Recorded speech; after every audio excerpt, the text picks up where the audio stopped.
What's going on, drinking buddies? Before we get into this episode today, whole lot of stuff going on. First and foremost, got a couple live appearance dates coming up. Tonight, Van Nuys, Games and Dames. We got Caliente Cage Rage. Come out, come drink with me. Watch some ladies fight, including the long-missed Miss Annie Cruz getting in the cage and throwing down tonight. So if you're hearing this, come on out, cheer Annie on. Annie's opponent is known by the name of Sin. I don't know much about her, but we will see. I'm going to be acting as Annie's corner man. So come out tonight, watch her throw down. This is real fighting, guys. It's heavily protected, but it is real fighting.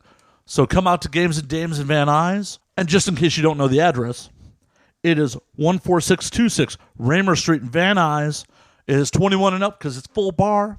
We're going to throw down some drinks, guys. Speaking of Games and Dames Van Nuys, I'm going to be doing a live podcast on St. Patrick's Day from Games and Dames Van Nuys. So if you ever want to come out, do shots with me. Say hey, come on out. We're going to be doing it all night. Already confirmed, Miss Alex Harper is going to be jumping on the podcast. I'm just waiting for some other confirmations. We're going to have a whole star-studded event, live podcasting, drinking, as we do. So once again, come out to Games and Dames in Van Nuys on the 17th for that. On March 28th, Games and Dames downtown, I'm going to be doing a live podcast for the Dodgers home opener. So if you want to watch the Dodgers game, hear me talk some shit, see some pretty ladies, come on down to Games and Dames downtown on March 28th. It's going to be a fucking blast. We're going to watch the Dodgers win. We're going to do some drinking. It'll be a ton of fun, guys. Now that we got my appearances out of the way, a couple words from our sponsors, the people who help keep me in alcohol, keep this show coming to you.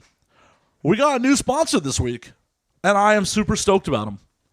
Our new sponsor is Vinyl Me Please. They are a Record of the Month club. But Matt, what do you mean by a Record of the Month club? Well, just that. They're going to send you one exclusive vinyl, exclusive to members only, once a month, and they'll even include a 12x12 album-inspired art print paired with a cocktail recipe to clean the deal. And you know I'm into that. Always need more cocktail recipes. And when they say special edition, they're not messing around. They work closely with the label and the artist to come up with something that you actually can't find anywhere else. We're talking colored vinyl, custom lyric books, exclusive artwork, personal notes from the artist, and much, much more. So it is a super great value if you're a vinyl collector and you're looking for that exclusive vinyl. It's super flexible, easy memberships, no contracts, no guilt trips. You really can cancel anytime. No hidden fees either. It's not like, they'll send you something that you don't want and then try to charge you for it. And if you have any questions about your vinyl, they are there to help. So if you want to sign up for Vinyl Me Please, go to www.joinvmp.com/ANWD. Tell me what rad vinyl you're getting. Tweet me, DM me, tell me what rad vinyl you start getting every month. I'm excited to hear about that shit. And of course, we can't forget about our longtime sponsors, our friends at Ghost Tequila. Have you tried Ghost Tequila yet? If not, what the hell are you waiting for? It is 100% agave, Blanco tequila. It's 80 proof. It's ghost pepper infused. I can't say enough about it. It's amazing. Take a shot. It gets your night going. Oh, it's so good. It's so good. Spicy margaritas, boom. It's so good. So if you don't live in one of the states where you're lucky enough to get it just yet, go to www.ghosttequila.com. Order yourself a bottle. Order yourself some swag. Did I just say swag? I think that makes me officially lame. I think I'm done. Think I gotta throw it in? I said swag. Oh, I'm getting off point. But seriously, like the rad trucker hat I keep rocking everywhere, the Ghost Tequila hat, you can order that online. Do that. It's awesome. And last but not least, the people who have been with the show longer than anybody else, our friends at Laughable. Laughable is the #1 comedy podcast app on iOS. Not only can you subscribe to your favorite shows, your favorite performers, you can see all their appearances. It'll pop up right in your feed. It's so good. Just search your favorite comic. you'll see where they've appeared. It's fucking awesome. You into Bert Kreischer like I am?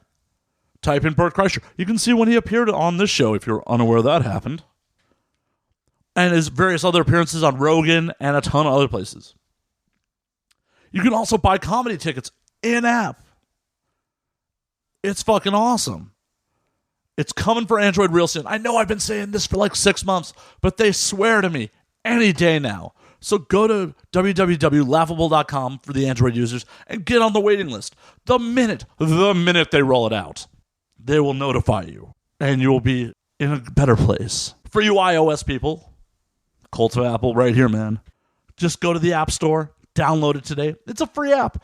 And if for whatever fucking reason your favorite podcast isn't in the app, just drop them a line. They will add it almost immediately. They're super quick about that. Ned is always looking to add more shows. So you have a friend who does a podcast who only has like 5 episodes and hasn't updated it since November, they'll add them. I know that firsthand. So download Laughable today. Check it out. I'm hoping you're listening to this on Laughable if you're an iOS user. And now to the really important part. Our guest this week, if you haven't read the show description for some crazy reason, is writer Jordan Harper. You may know Jordan from his work on Gotham and The Mentalist and his upcoming series that we're hoping gets greenlit, LA Confidential, as a series on CBS. Jordan also has a brand new book that's out called She Rides Shotgun. It's available in hardcover or paperback. There's a link in the show description to Amazon where you can check that out. Drinking Buddies, seriously, this was a super fun one. Jordan and I talked MMA, we talked metal, we talked crime stories, which is, if you don't know, one of my favorite genres. So we talked crime movies, crime TV, what he's got planned for LA Confidential, a little bit about his book. Oh my God, we had a fucking blast. And because Jordan doesn't drink, I drank enough for the two of us. Enjoy this one, guys.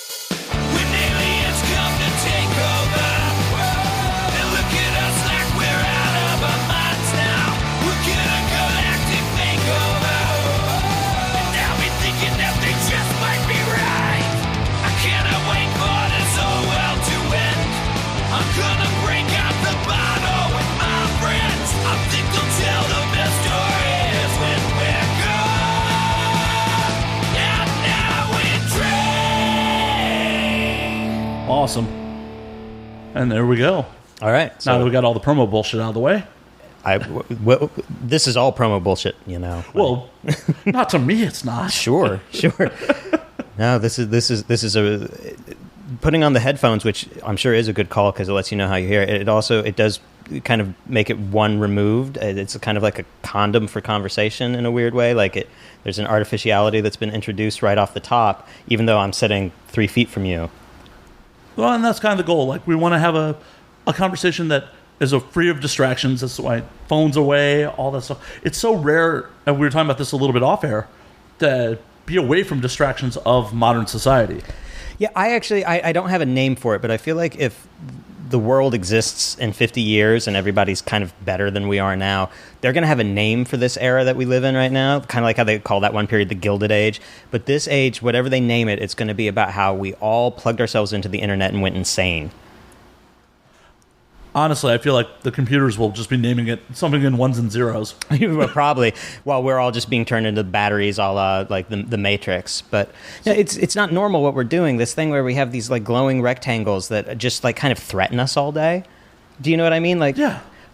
And I talk about this all the time because I think it's important to talk about. I suffer from anxiety in a fairly severe way sometimes, and so you think about when we were cavemen, because we're genetically exactly like what cavemen looked like and were, right? If you were in a time machine as a baby taken back and put in caveman time, they wouldn't be able to tell you apart from the other cavemen.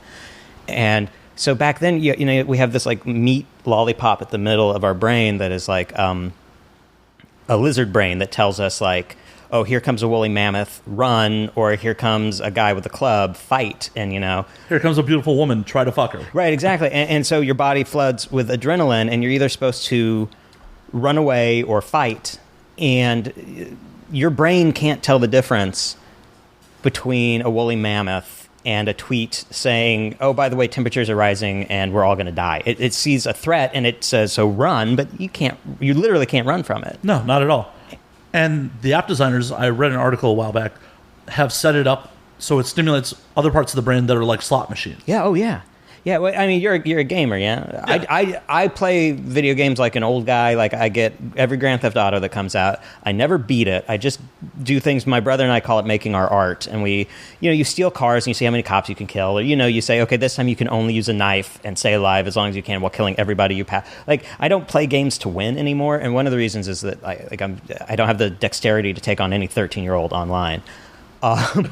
I'm right there with you. I play Destiny 2 online right now, and I look at my KDR ratio, for the audience at home, kill-to-death ratio, and I'm like, oh my god, this is depressing. I used to be really good at these things. But I didn't know about loot crates until the Star Wars game came out and made all the news, and I read about it, and I was like, oh, they just put slot machines into every video game. Yep. And that's because I was actually thinking about buying that Star Wars game because I'm an old school. Like, I grew up on Star Wars. Like, I'm into it, less the new stuff than the old stuff, but I like the last one. I know a lot of people didn't.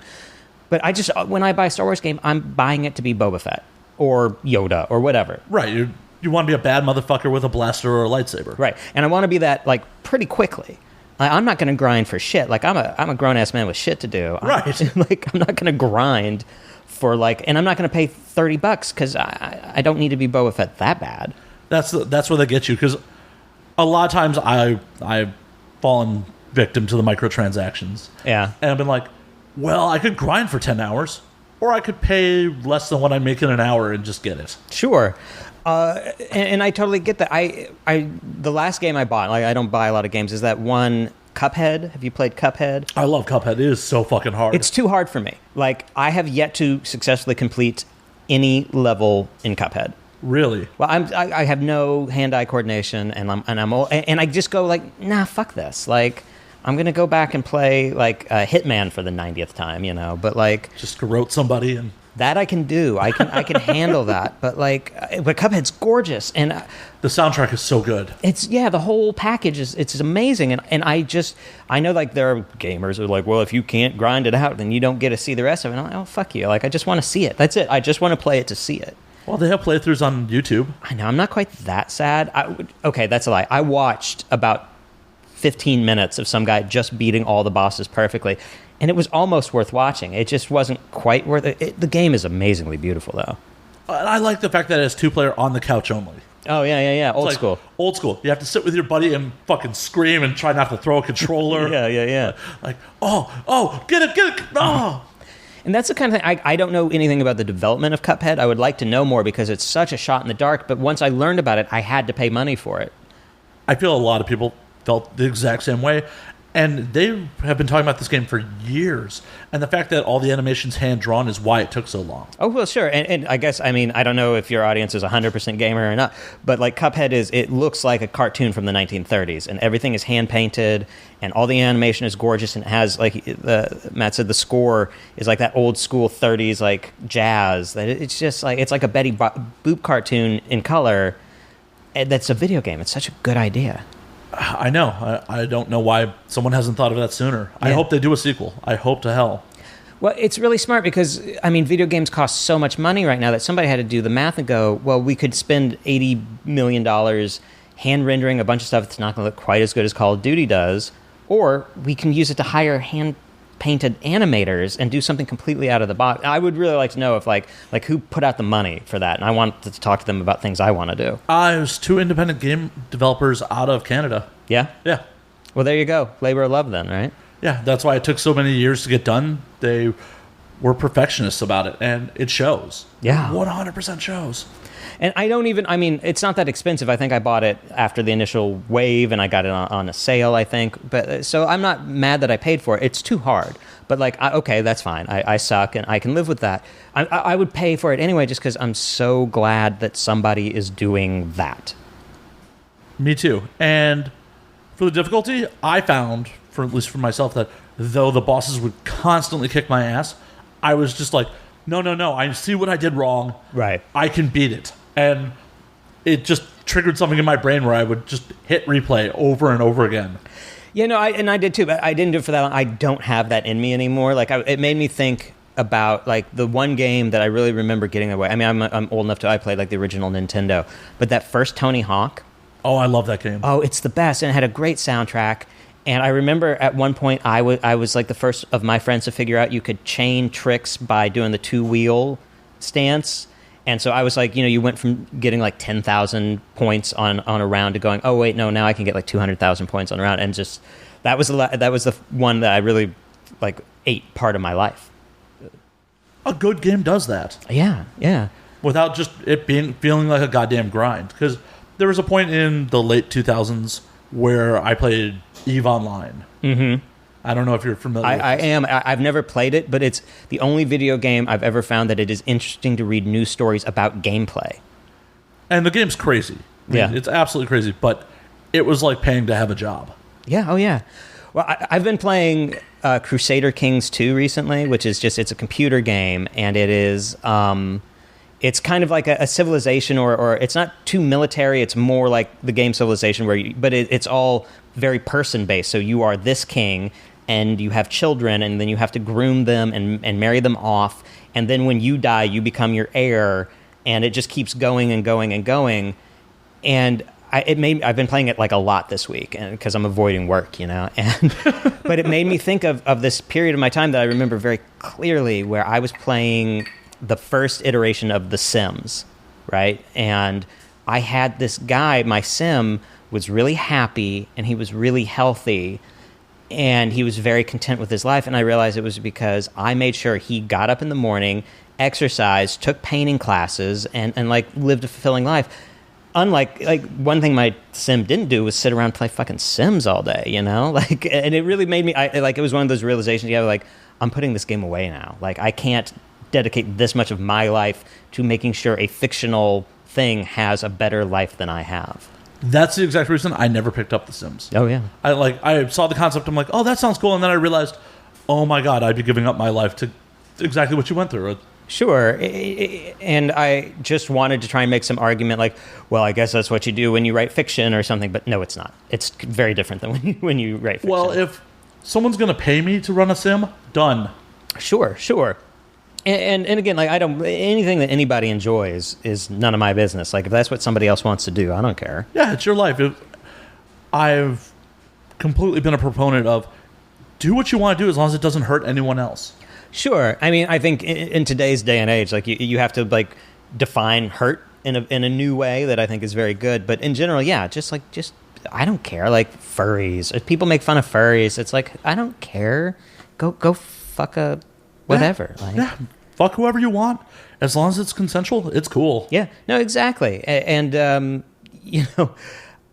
so I don't. And it's just like when I used to be a music writer, and I could be snotty about it back in the day, and I'm not like that anymore. A lot of people are like, oh, let's make fun of what's the Nickelback. Everybody has to make fun of Nickelback now, and I don't like Nickelback, but hey, why do I care? Like, if somebody else likes Nickelback, go. Like, not at my barbecue, but like, you're not at my barbecue, like, right? Well, because it's low hanging fruit to make the joke. Sure, there's something vaguely like classist about it, I think, because there is something very like uneducated about Nickelback that I think people want to present that it's stupid, but like some of the best rock and roll of all time is like very stupid. Oh yeah. Wooly Bully. Yeah, exactly. Wooly Bully. That's a great example because that's an early example of an incredibly stupid song that is just the shit. Yeah, and super catchy. Yeah. And like, I like, there's a lot of like whatever artsy, I listen to like a lot of experimental music that like people would come in and go like, what the fuck is that? It sounds like two cats fucking or whatever. And like, that's just because I'm jaded. Like, I spent years being a music journalist, and I think it's like anything else. A lot of times people want to act like critics have a more sophisticated palate, but I think a lot of times they just have a more jaded palate. I sadly 100% agree with you on that. For the audience at home, our mutual friend Robert Dean set this up. Yeah. And I read a lot of Robert's stuff before it comes out. Mm-hmm. And he asked me to nitpick it. I found myself not being able to turn that off when I watch movies now. Oh, well, try working in the industry, man. It's a horrible thing. And The worst thing is when that bleeds into your own creative process, because there's two separate processes of creating something and then fixing it. And when you have the fixing it brain at the front, it makes creating hard. But it also, you're right, I don't enjoy a lot of television now. And because I just think about how I would have done it or things I would have changed. And I honestly, I think people always say we're in the golden age of television. I think that's bullshit. I think the golden age of television ended when Breaking Bad went off the air. I think there's been some good shows since then, but not really. I think, the phrase prestige TV, everybody talks prestige. Yeah, of course. I think that's, first of all, it's a bullshit term, because what the fuck is prestige? If prestige isn't art, it's not entertainment. It's marketing. It's marketing. It's a genre. It's exactly how independent film or indie film used to mean movies that were produced independently of the studio system. And now it means sad white guys who are so sad that Natalie Portman wants to fuck them. Such a hard life. I know. Well, I've never seen Garden State, but just when somebody explained the plot of it to me, it's I'm not going to watch that. Why am I going to watch some guy so sad that Natalie Portman wants to fuck him? I mean, that could be like porn. I'd like to be so sad that Natalie Portman wants to fuck me. I guess that's what it is. It's a lot of sad, skinny white guys who are nobody gets me. But if Natalie Portman walked by, she would get me, and she would want to fuck the sad out of me. But anyway, my point is that's a great pitch. I'm sold. Okay, well, professional here, but. To me, that's what prestige television is now. It isn't anything that's actually prestigious. It's all these kind of tropes and signifiers that people put onto a TV show that tricks you into thinking that it's quality. Well, and the much higher production values. Right. You use high production values. You make everything look really grim and unfun. You make sure that the marriage is, for some reason, there's no such thing as a happy marriage on a cable show these days. And a lot of the shows that I love feature that. I mean, we were talking off camera about The Shield, which is my favorite show of all time. I would say the weakest part of The Shield is Vic's relationship with his wife, because it has nothing to do with the show, and they just needed him to be married, so he was married. Well, they needed to flesh him, round him out as a human. Right. Whenever I pitch television or anything like that, I don't have any female characters in my stuff that are not a part of the story. I think it's such bullshit to say, and then he's got a wife, and so we have a woman on the show. If she's not a part of the robbery gang, I don't want her in my robbery show. And that's why, not to go too deep dive on The Shield, but that's why Shane and Mara's relationship is so much better and more interesting, because she's part of the bank robbery crew. She is a part of the story, and she gets shit fucked up, and that's why she's an interesting and compelling character. Definitely.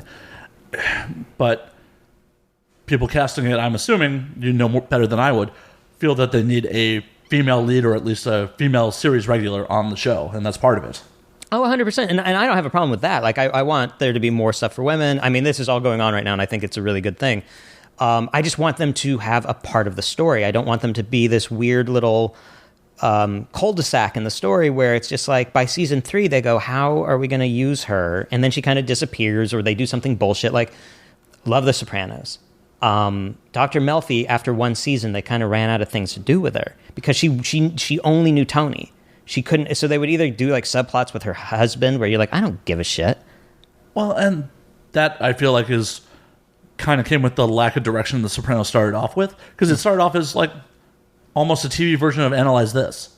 Well, no, exactly. I'm going to finish this thought and then I want to say something about that, but But they did the thing that very bad writers do all the time, which is, well, we don't know what to do with her, so I guess we better rape her. And they did that horrific rape scene storyline, and to me that's a sign of they didn't know what to do with her, so I might as well rape her, which is just something you see in bad TV. Did you know The Sopranos, when he came up with it, wasn't a mob show? No, I didn't. Yeah, no, he wanted to do a show about a man trying to deal with his borderline personality mother. And because I believe that was what he grew up with, was basically he grew up with Olivia Soprano in his life. And he talked, I think, about how it was how Italian-American culture kind of propped that up, and how, this would be a very, very interesting thing. And somebody goes, oh, maybe if he was a mobster. Which really, when you look at the show, it makes a lot of sense that that is the heart of the show, is Olivia Soprano and Tony. And then when she goes away, I still love it, but you could tell they had to shuffle around a little bit and go, oh, wait, what is this show now? That's the one problem I find with television in general, is when it's successful, they don't know what to do with it because they got to keep it going because it's successful. Very few shows are this is our beginning, this is our end from day one. Yeah. Well, I don't know if you know this, but I'm sure the audience doesn't know, unless you say it in the intro that I haven't heard, that I'm doing LA Confidential as a TV show right now. And I when I went out and pitched it, I said, here's season 1, here's season 2. I mean, very briefly, like I did a big pitch, and then at the end I said, and here's what I see the 5 seasons of LA Confidential being. And I did end up selling the pitch to CBS, and at the end of it, it's like, and that's 5 seasons, and they go, that's all we get? I'm kind of like, I mean, you don't say no in a meeting like that, but it's like, look, this is my 5-year plan. And I think that very few shows are good after season 5. Definitely. Hell, very good shows are good after season 2 or 3. Yeah. Well, a lot of times, I don't know, 2 things happen. Either the first season is the best and it never tops itself, or they figure out what kind of show they're making in season 1, and then like season 2 or 3 will be the best. But then like stories, I really feel, are supposed to have beginnings and middles and ends. And if you don't know when you're in the middle that you are in the middle of the story, it's weird. Like, you need to know that as a writer, and I don't know how to do it otherwise. I agree. This is why I generally still prefer movies to television. Sure. Because movies have 3 acts. They know their ending when they start. Where if you're doing a serialized format, you may have no idea where your story's eventually going to go, and you're making it up on the fly, and it sometimes can be very weak because you would just have to make it up. Yeah. Oh, yeah. And you should have an idea when you watch the first episode of a show. I think a good show, if you watch the first episode of that show, you shouldn't know exactly what's going to happen in the last episode because that would be lame. But you should kind of have, this show will be over when X happens. So like a mystery show, it's hard because you want to say there's a killing in the first episode. You can't end the TV show with revealing who the killer is because like nobody wants to go. You have to end it first season. Like, you have to say who the killer is at the end of the first season. So what do you do season 2? Well, you're going to have a new case or something like that, A new murder, woo! Exactly. But I do think that those can be very good shows. And with LA Confidential, I want to try and do like basically a mystery or 2 per season. Fortunately, I don't know if you've ever read the book LA Confidential. Only seen the movie. The movie's amazing, and I love it. The movie has about 20% of the plot of the book LA Confidential, which is huge and sprawling. And so I have a whole lot to pull from. So I'm like, oh, no, I'm going to do 2 or so mysteries per season, and then they will all weave in together by the end of the 5th season. They will all be connected. But, but I do want to have a mystery raised and ended in every individual season because otherwise people just go like at the end of The Killing season 1. Right. And that's great because police aren't always working on one case the whole time. So It's good to have one case they solve and one case that spans multiple seasons that they keep coming back to. Sure. And you can do that. There's a lot of different ways you can do that. You can kill somebody in the first season and then just drop it and then bring it back up season 2. Or you can always have like you almost get the guy and then he gets away and it's like, well, I'll get him. Or a criminal informant pops in and like has information on the case from episode 1 of season 1. Exactly. And like, oh my God, we haven't done anything with that in episodes. Sure. There you go. Yeah, no, I'm really excited. I'm such a James Ellroy fan, and like my dog is named Elroy. Like that's like the level of fan I have. So this is such a like an exciting thing. I'm in the, I don't know how much you know about like TV development, but like, so I've written the pilot.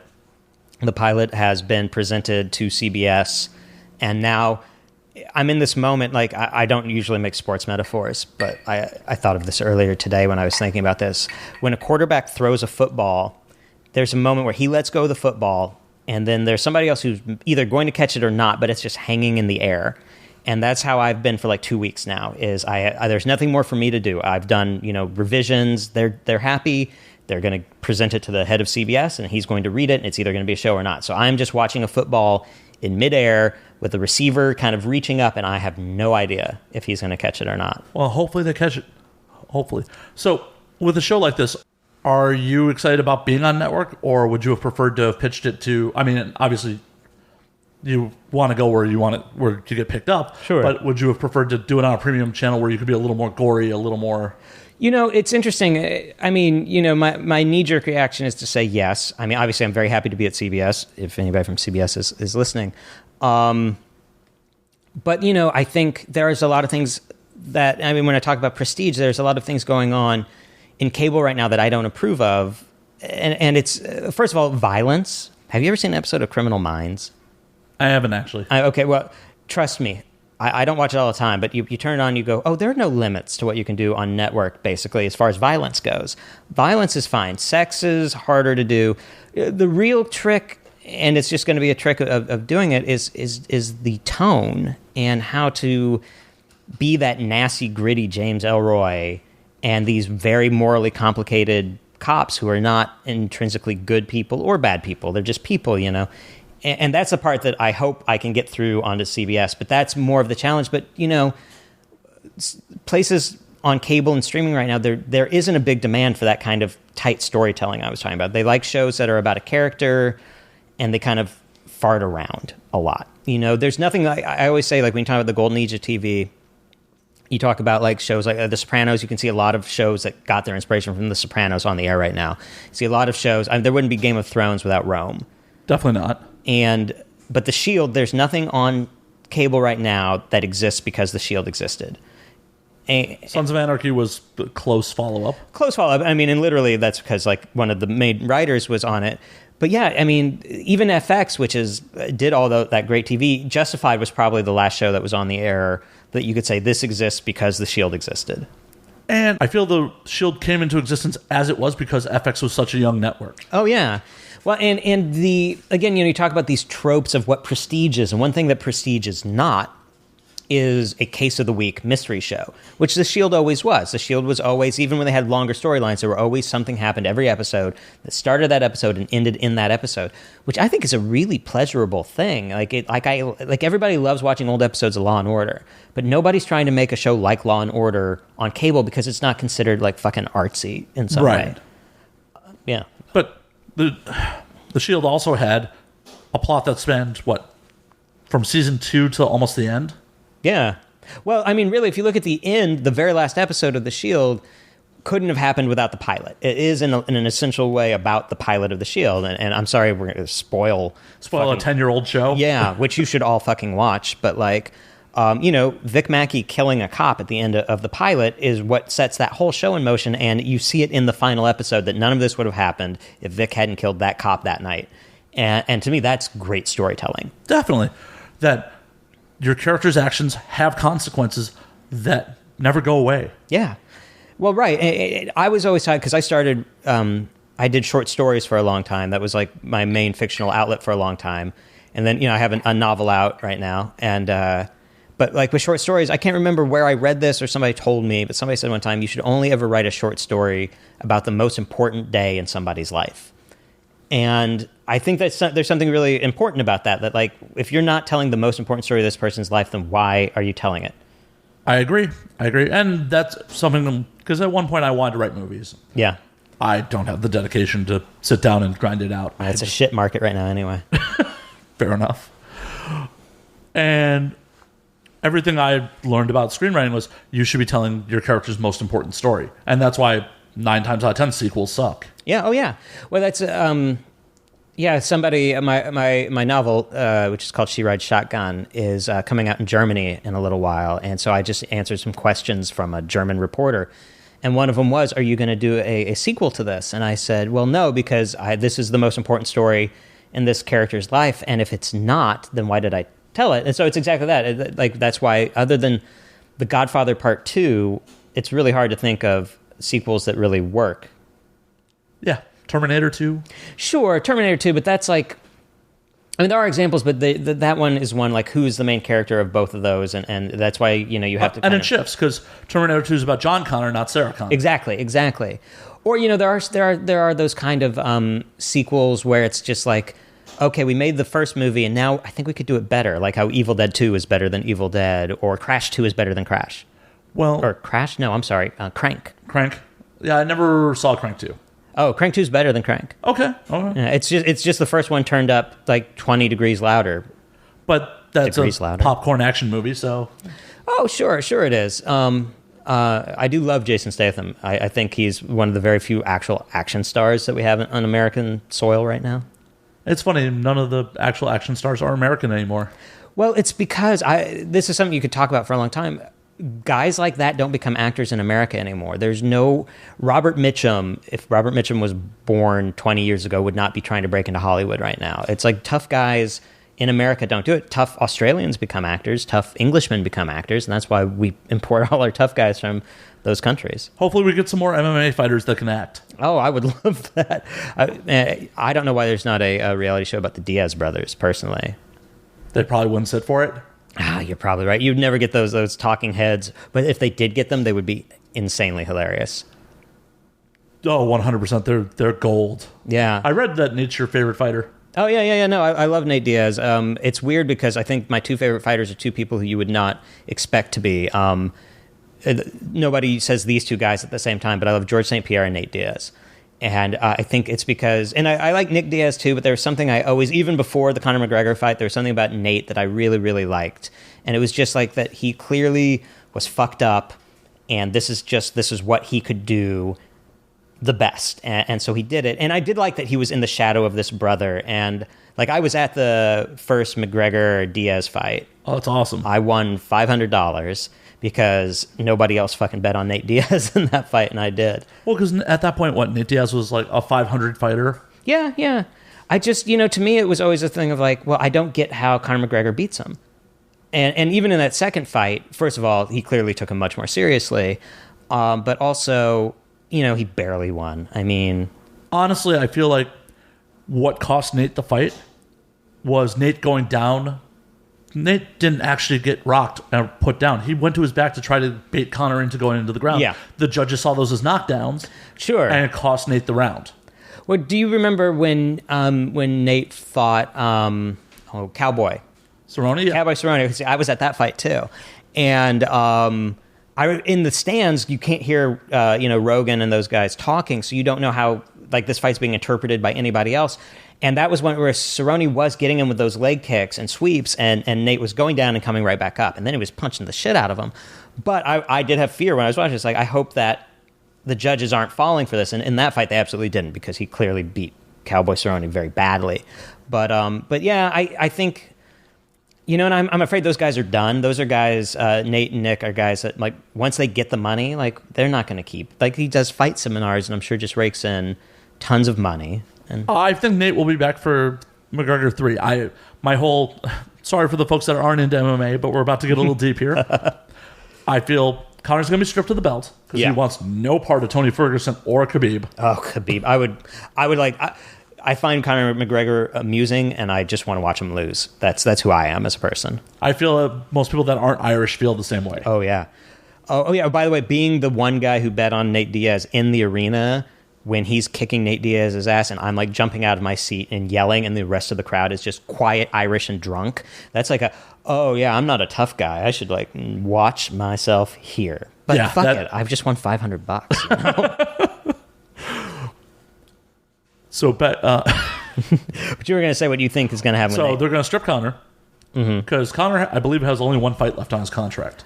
Oh yeah, wow, okay. And the UFC has a champions clause in their contract. So if you're champion, your contract is automatically extended as long as you're champion. Mm-hmm. So once he loses that belt, he comes back for his one fight, which is probably going to be Nate. It's a big payday. Sure, it's a huge payday. No, you're right. It is a huge payday, and there's no other fight that makes sense for Conor other than George St. Pierre, which I think would be an enormous money fight. And horrible for Conor. Horrible for Conor. I mean, you watched the last George St. Pierre fight. Oh, yeah, it was great. First time George has finished anyone since 2009. I know. I said this earlier, George was my other favorite fighter for a long time. I actually watch a lot less MMA now than I used to. But, and part of it was, like, I felt like there was this era that I came in for and really enjoyed, and George St. Pierre was part of that.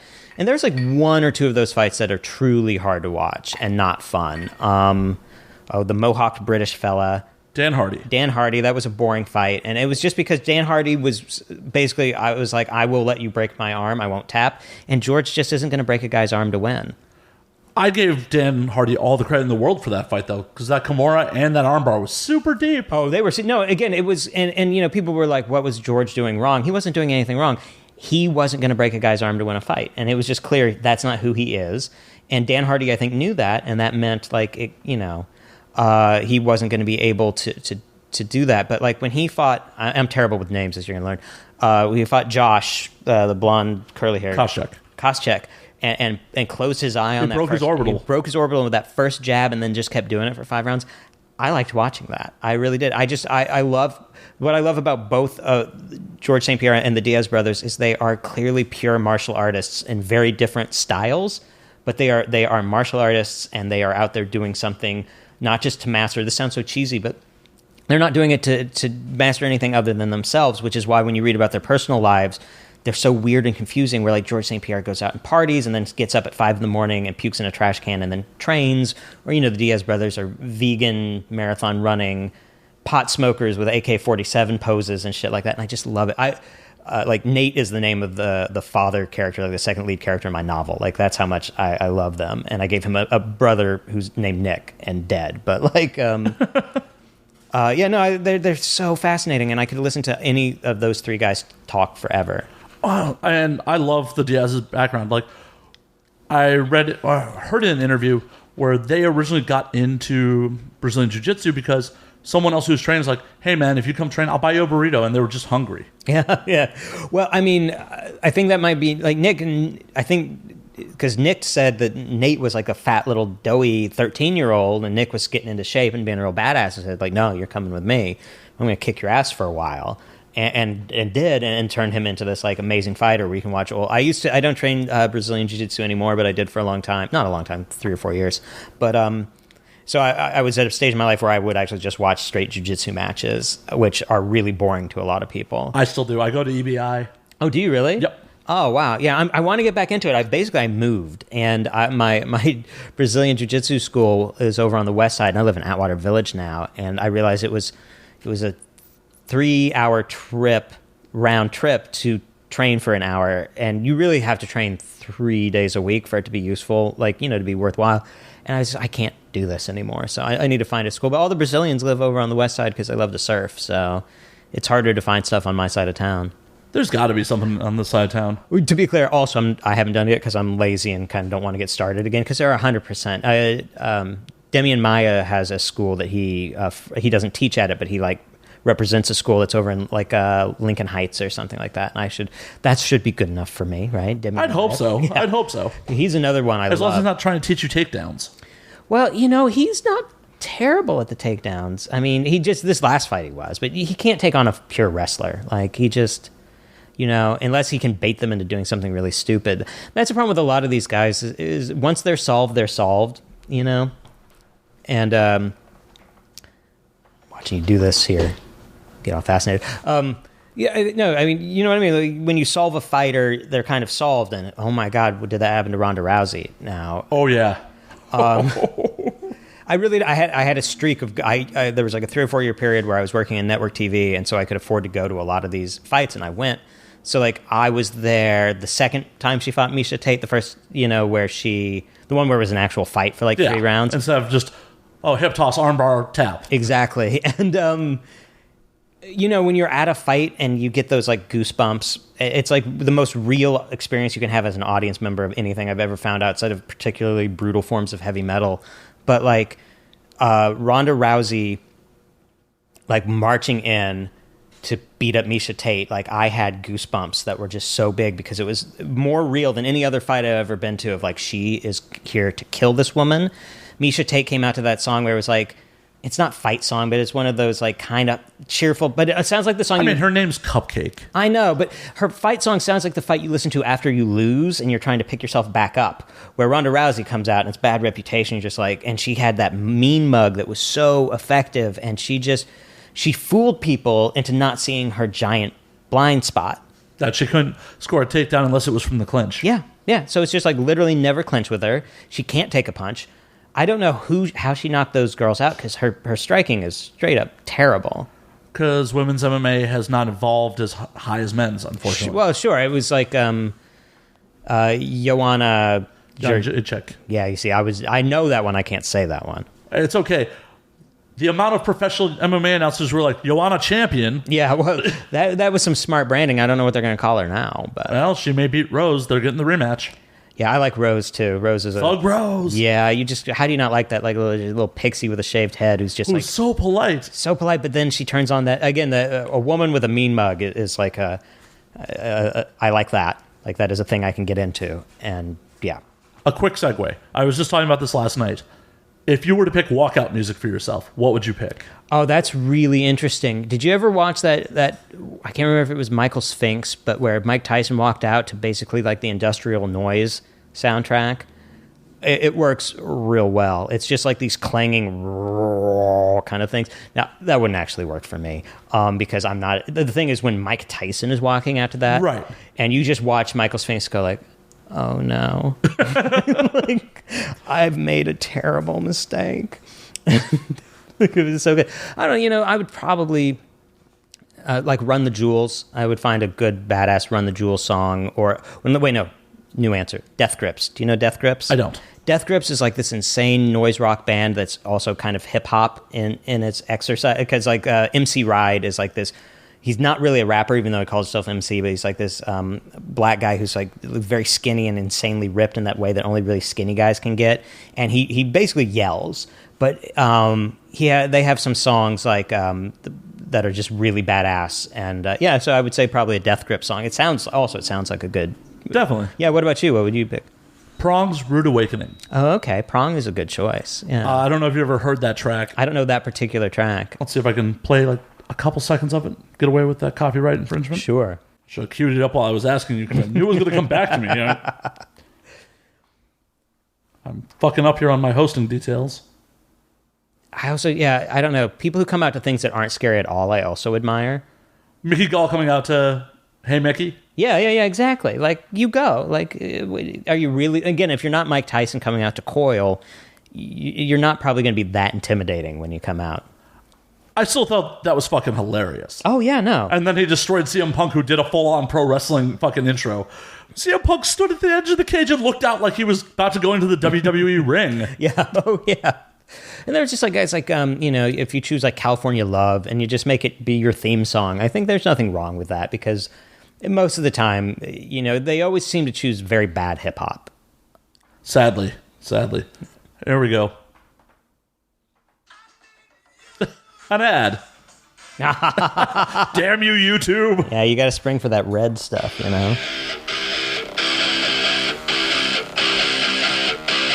Yeah, that's walk-in music, all right. Now walk out at a nice slow pace. Mm-hmm. Oh, yeah. You're wearing a Slipknot shirt. I'm wearing a Sun shirt. So we're clearly two schools of metal here.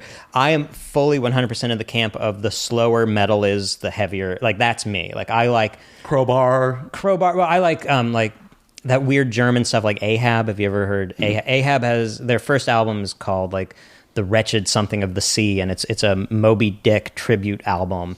But it's like funeral doom, where it's just like... Dum, boom, boom, like, like that slow.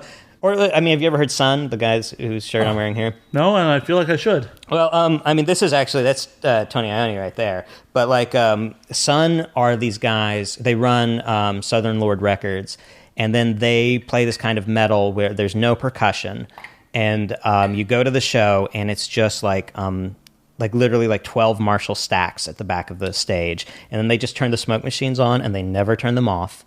And they come out in literal robes, and it'll be like two guys with guitars, one guy with a bass, and then some guy will come out with sometimes like a trumpet, and they play the slowest riffs. When I say the slowest riffs, I mean like they'll hold notes for like 30, 45 seconds. Damn. And it is so loud. I used to be a music journalist. I've been to a lot of loud shows. Sun shows are the loudest thing I've ever been to, like unless I ever stand outside of a jet taking off. Louder than Motorhead, huh? Well, I never got to see Motorhead. Oh, that's a shame, because Motorhead is the loudest show I've ever been to. Well, here's how loud a Sun show is that at one point, the last time I saw them, I lifted my foot off the ground, and so that the bottom of my sock was floating in the air, the way your sock does when you lift your shoe off the ground, and I could feel that vibrating. I could feel my sock vibrating against my foot. Wow. It's literally like when I took out the earplug to see, I jammed it back in like somebody was trying to stick a hot poker in my ear. Like it's like taking a sound bath. It's just bass, and it's just raw. You can listen to it like on CD or Spotify, or whatever, and kind of get it. But the live show is, and it really is.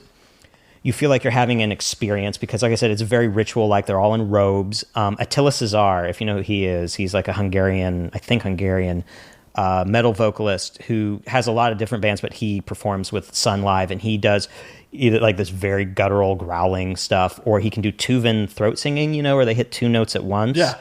And he comes out in a robe, and then he pulls the robe off, and he has this weird mask on, and then he goes off stage, and when he comes back on stage, he's wearing like this Demon King outfit. There's a lot about Sun that would be funny, except for they pull it off so well. So he wears like this Demon King thing where he's covered in glittering mirror shards, and he has laser beams coming out of his wrists that he points against. He has this like metallic mirrored crown that he wears, but he does that so he can bounce laser beams off his helmet, and it shoots off into these prisms all through the smoke that's everywhere.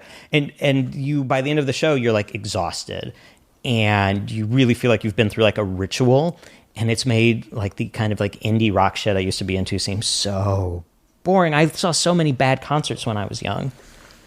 I feel we all have. And what you were talking about there describes a great show. Even if the music wasn't awesome, there needs to be a show where it's actually a goddamn show. Yeah, well, that's my bar now. That like when I was coming up, it was like, you'd see like the Flaming Lips or something play, and they were like the one indie band that everybody knew put on like a really great show. But once you start seeing metal shows, I feel like it really makes a lot of other rock and a lot of hip hop. I've seen a lot of very bad hip hop shows in my life, and you just go, no, it's a show. Don't just play your guitar and stare down at your feet. Like, show me something. 100%. So I ran a small metal label when I lived in Chicago. Oh, that's awesome. It would have been awesome if it didn't cost me like $40,000. But okay, fair enough. But it got me to where I am today. And I used to tell my artists all the time, like, you got to put on a show. If they just want to hear their music, they can do that at home. Right. Why are we going to give them a reason to come out tonight? Yeah.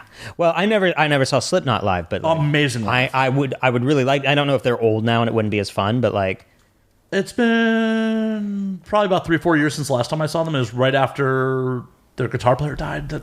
Oh, right, when he OD'd. Yeah. But I imagine that's amazing. For me, I've seen them live both indoors and out. The indoor arena show I saw them at, I hate arena shows. Oh, yeah. 100% hate arena shows. But I saw them, this actually I think is from that tour, it has to be 2004. Yeah. At the Allstate Arena in Chicago, just outside Chicago. Mm-hmm.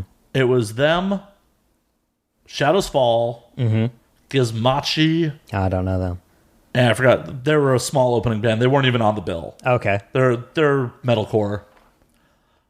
But Slipknot had risers set up, and members of the band were jumping off the risers to come play the kegs, run back up. They were all over the stage. They're riding their drums. Sure. At one point during the intermission, Joey Jorgensen, like, his drum set was here. They raised it on an arm where he was playing vertically. Oh, that's like that's an old prog rock thing there. That's awesome. Yeah, they did that on the intermission. Like, came back down.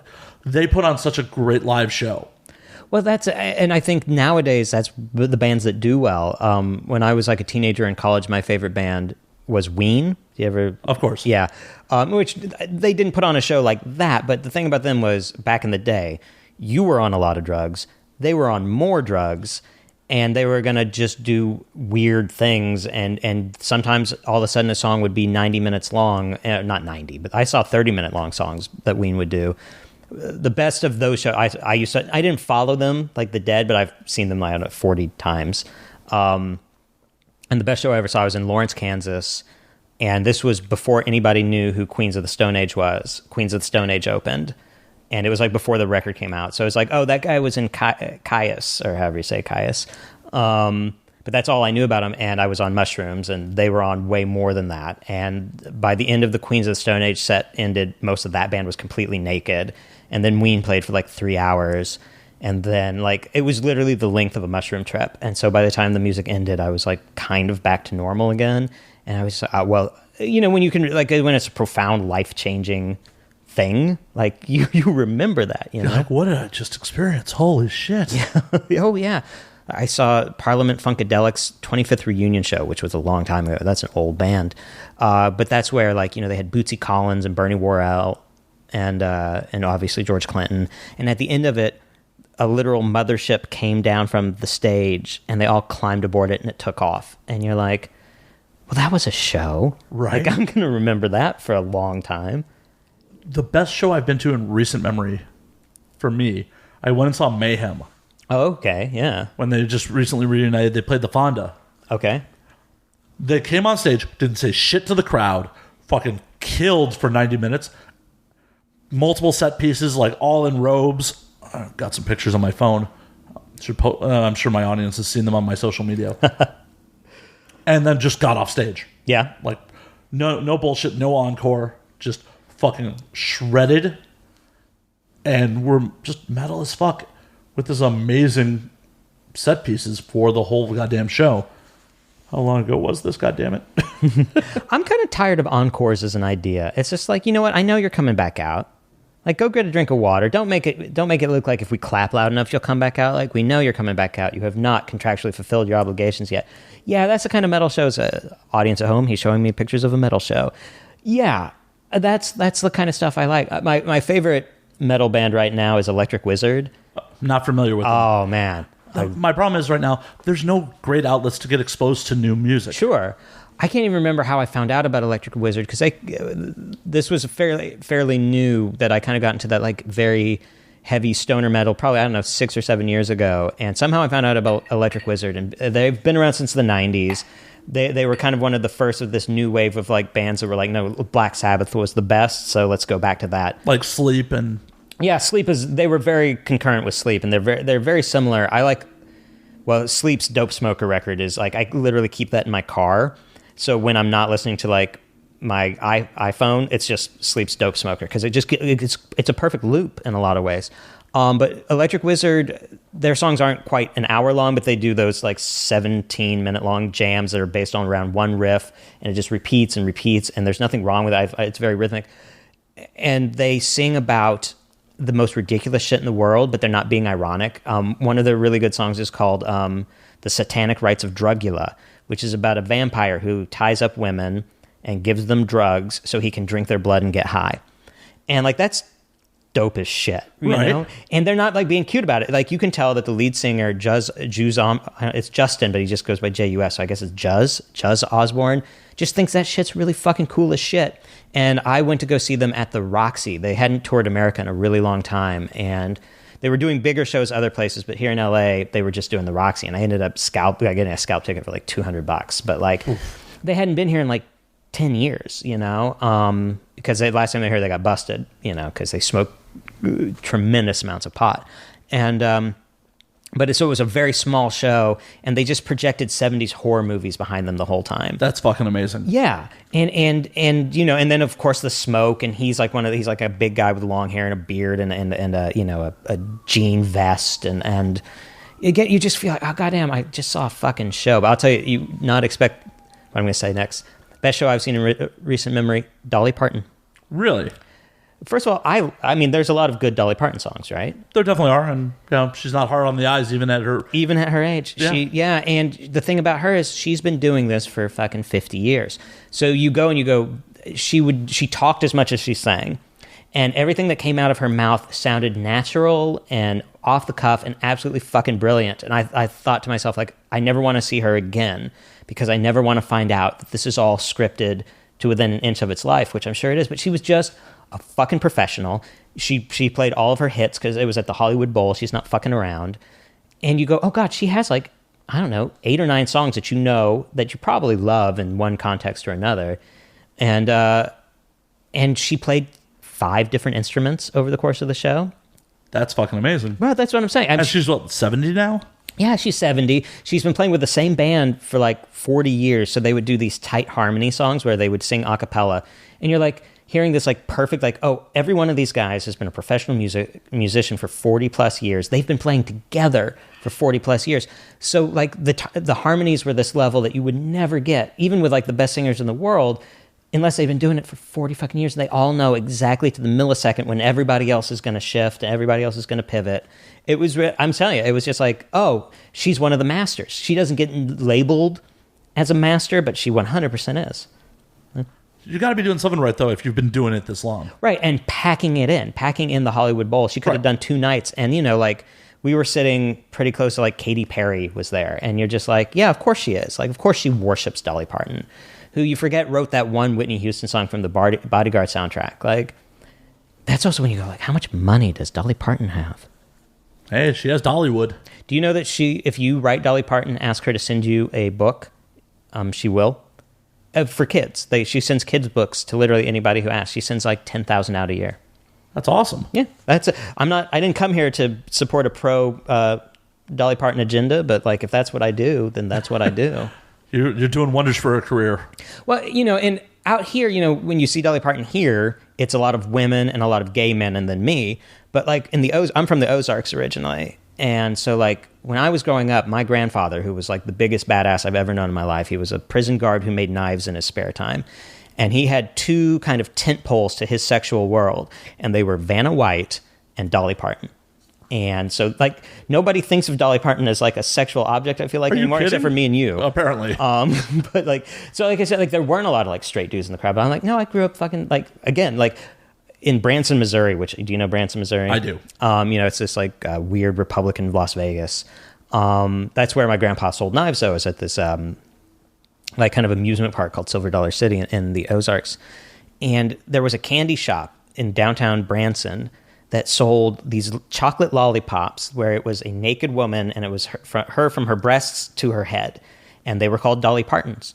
Like, this is her legacy, is a woman of like immense musical talent who also happened to have giant breasts. Giant, beautiful breasts. Yeah. And in an age when I don't think a lot of women were doing what she was doing to get those breasts, Definitely not. But she, again, like it was half that she was just really, really funny. And, she has like all those canned lines you've heard, but like it takes a lot of money to look this cheap, but like whatever. She's great. Yeah, no, she's amazing. Slight segue. Sure, yeah, we can only go so far down Dolly Parton Lane before it gets weird. Oh, there's nothing wrong with getting weird on this show. Well, I guess so. But So you grew up in the Ozarks. What do you think of Netflix Ozark? Look, I work in the industry, and so you don't want to talk shit about other people in the industry, and I was not able to watch it. And I can't tell you how much of that was professional envy that I don't have a show, because I'm also a crime fiction writer. So, like, you're talking about a crime show set in the Ozarks called Ozark. I'm kind of like, how did I not get that territory first? I don't know. Nick Pizzolatto was doing True Detective Season 3 set in the Ozarks, and it's just like, you guys, like, come on. Like, what? Can I at least get in the room? Come on. Yeah. No, I should not be in that writer's room is what I realize that because I am, I'm a TV writer, so, like, it's not out of question. It's like, no, I would be an asshole in that room because I have a very definite idea. I don't think they really, first of all, there's a production element of it I'm not crazy about, which is that the Ozarks are not in Norway, and the sun does shine there. Yeah, it was pretty dark. It's like got this blue filter on it that is nothing like what the area is. And then if you're really from the Ozarks, Lake of the Ozarks, where Ozark is set, isn't in the Ozarks. I know that sounds weird, but it's a tourist location a good 30 miles too far north to really be categorized as the Ozarks. Well, TV, movies play fun with geography all the time. Oh, sure. And, I'm sure that there's a lot of things I enjoy that anybody local would have problems with. No, but I'm trying to be like, serious. Like when I say I can't tell you how much of it is professional jealousy that I'm not doing a show called Ozark, but I watched 2 episodes and go, I can't because I just had all these thoughts and feelings. I will say I don't have those thoughts and feelings about like Winter's Bone. Did you see that movie? Billy Bob Thornton? No, that's Sling Blade. No. Oh, no, I'm thinking of a different one. Winter's Bone was How the World Met Jennifer Lawrence. Oh, yes, I have seen that one. Okay, well, that was filmed right outside of my hometown.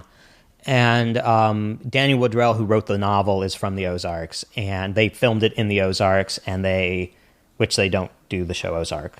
See, I'm just being a little bitch about it, though. I know that about myself. I know that I'm not somebody who, like, I will totally be envious of people like that. And so I try and be aware of it and say, maybe it's a great show. I can't watch it for the same reason. It's just too close to what I do and what I want to do. And my nitpicky brain had some problems with it, so. Yeah, and it's definitely a show, again, watching 2 episodes, it's a show that really leans into this. I think it would be a radical idea to do, and I pitched this, but like to do a crime fiction show on cable where the leads are married and love the shit out of each other.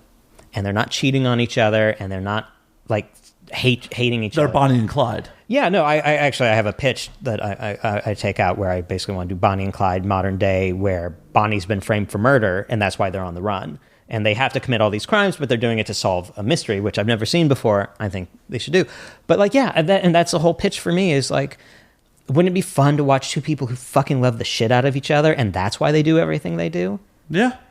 You really have to start asking, and I'm not saying anything about anybody in particular, but you have to go like, is everybody in Hollywood have a bad marriage?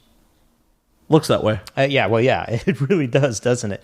But I don't know where, like, and again, I understand like from a very basic drama is conflict between characters. So if you have two characters and they're not fighting, isn't that boring? But look at Natural Born Killers. Mickey and Mallory Knox love each other, but there is still conflict there. Oh, absolutely. And it doesn't mean you have to always agree, but I just would love to watch something where, I mean, and the Americans got close, but it was still very nasty towards each other too. And they get to, there are certain parts of the Americans where they do deeply love each other. And those are my favorite parts, because to me, it's just like, well, now you have a unit that still will have conflict, but their conflict is us versus the world.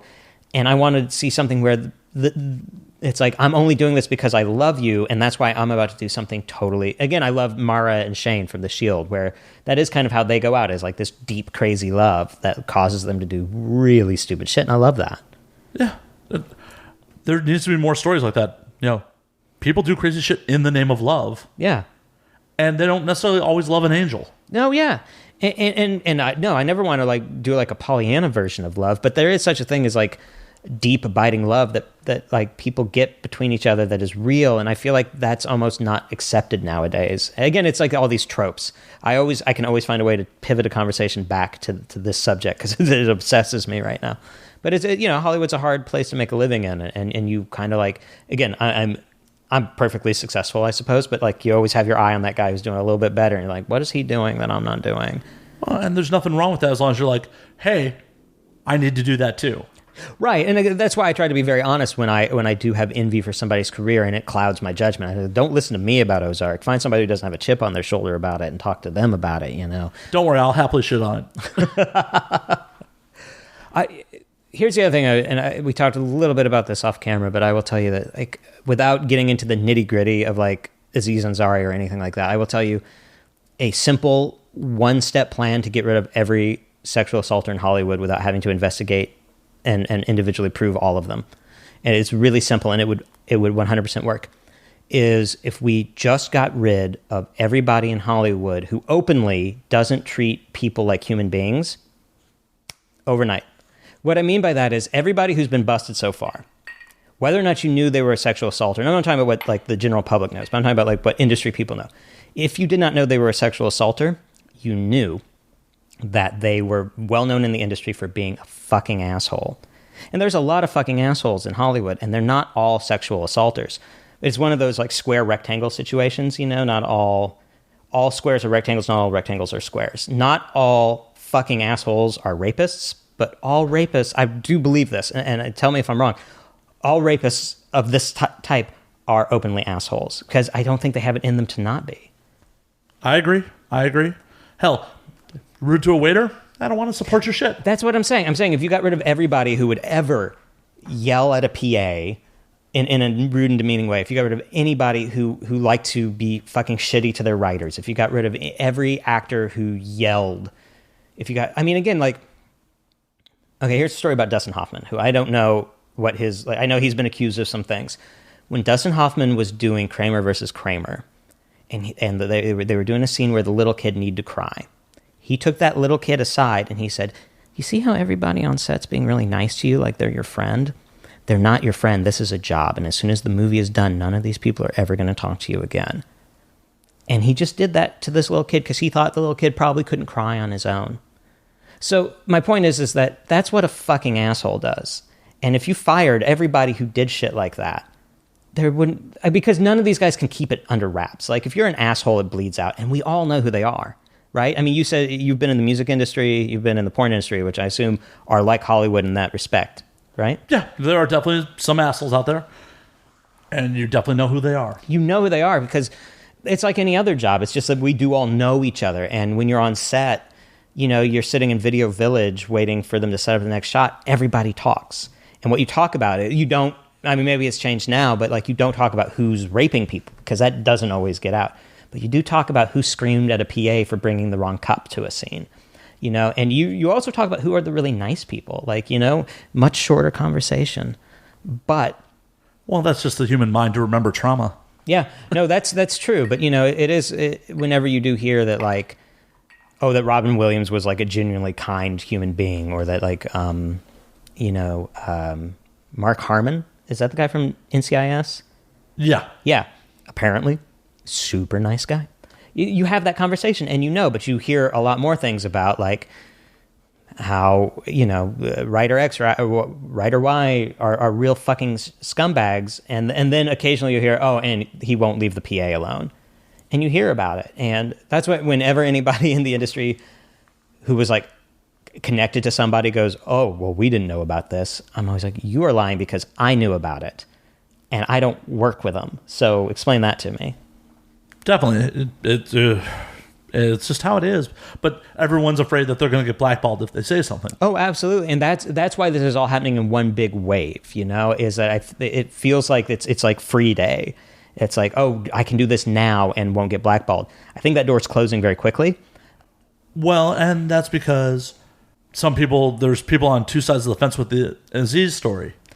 Yeah, there are. And I said, when I read the story, I said to my girlfriend, like right after I read it, before she did, I was like, I think this story was a bad idea.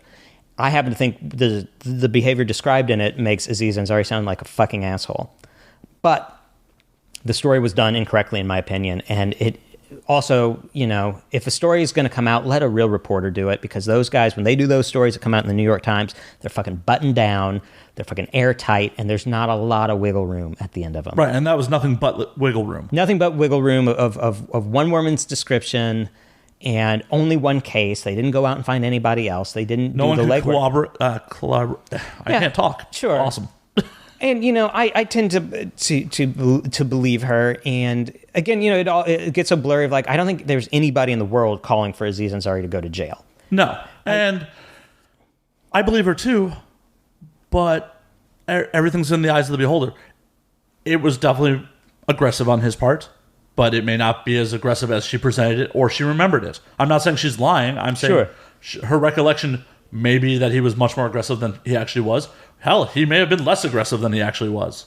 Well, and I think, again, you have to go like, well, what is the good that can come of this? And I do think where this Aziz Ansari thing is good is that it can make guys look at their behavior and go, a woman on my Facebook page said, just imagine he was offering her cake. Instead of sex, he was offering her cake. And it's like, hey, would you like some cake? Okay, I'll have a bite of cake. Okay, would you like more cake? No, I'm okay with the cake. Well, how about you have some more cake? At some point you start to go, man, you're really pushing this cake on me. Don't push any more cake on me because I don't want it.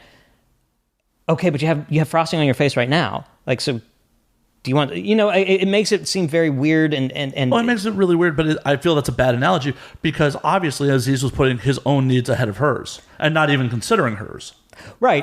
I like, that's what I like about the analogy is it really puts it to the forefront of like, we all have this implicit thing that, well, of course he was putting sex in front of him. But that's what I think the analogy does is go, well, he fucking shouldn't. That's one of those things that I'm not trying to present myself as like some like super stellar human being, but like, I don't get why you would ever want to try and talk somebody into fucking you. Like if they don't want, that's just, again, like, that's why I watch homemade porn, which I don't think I said on the air earlier, but as opposed to professional porn, I like homemade porn because I want to feel like this is somebody having enthusiastic sex because they want the sex, not because of a paycheck or whatever. Like that and again, that's my own psyche of like, it's just like the Louis C.K. thing of like jerking off in front of somebody. It just shows I don't have that in me at all because I like jerking off in front of somebody who asks me to is like a big enough, right? Like much less like, boy, I'm going to drop this bomb on these ladies and they're going to love it, So I don't know. I think it's really great for us all to like kind of step back, and there's this thing that all men, the best of men, can assign women this status as the thing that is going to take my sex. And the more we wake up from that and try and look at it from different point of views, it's a very good thing. And so while people should argue about Aziz Ansari, I think sometimes the edge cases are where we're going to really kind of, I agree. We're just living in a crazy time. It just. Oh no, the world's fucking insane, man. Like, I think it would be awesome if we didn't get into the details of Trump because, like, why bother anymore? We're just beating a dead horse. We're beating a dead horse. Again, like, to kind of go back around, like, he's a symptom. That's the most important thing to me is he is a symptom. He is a virus that came along at the right moment. He is a man made for 2018. And that doesn't mean that he's better than anybody else. It just means that his mutation was built for this environment, and a man with no shame, and a man who knows, and like implicitly, I don't think he's a smart man, but I think he has a genius for knowing where to press the button, what to say. Not like he's brilliant. He has this some weird. Here's the thing. Again, I just said let's not talk about him now. I'm talking about him, but like the thing that makes him special in some way is that he doesn't see walls that aren't in front of him. There are a lot of invisible walls in life, and like if you're a sane motherfucker, you follow the invisible walls.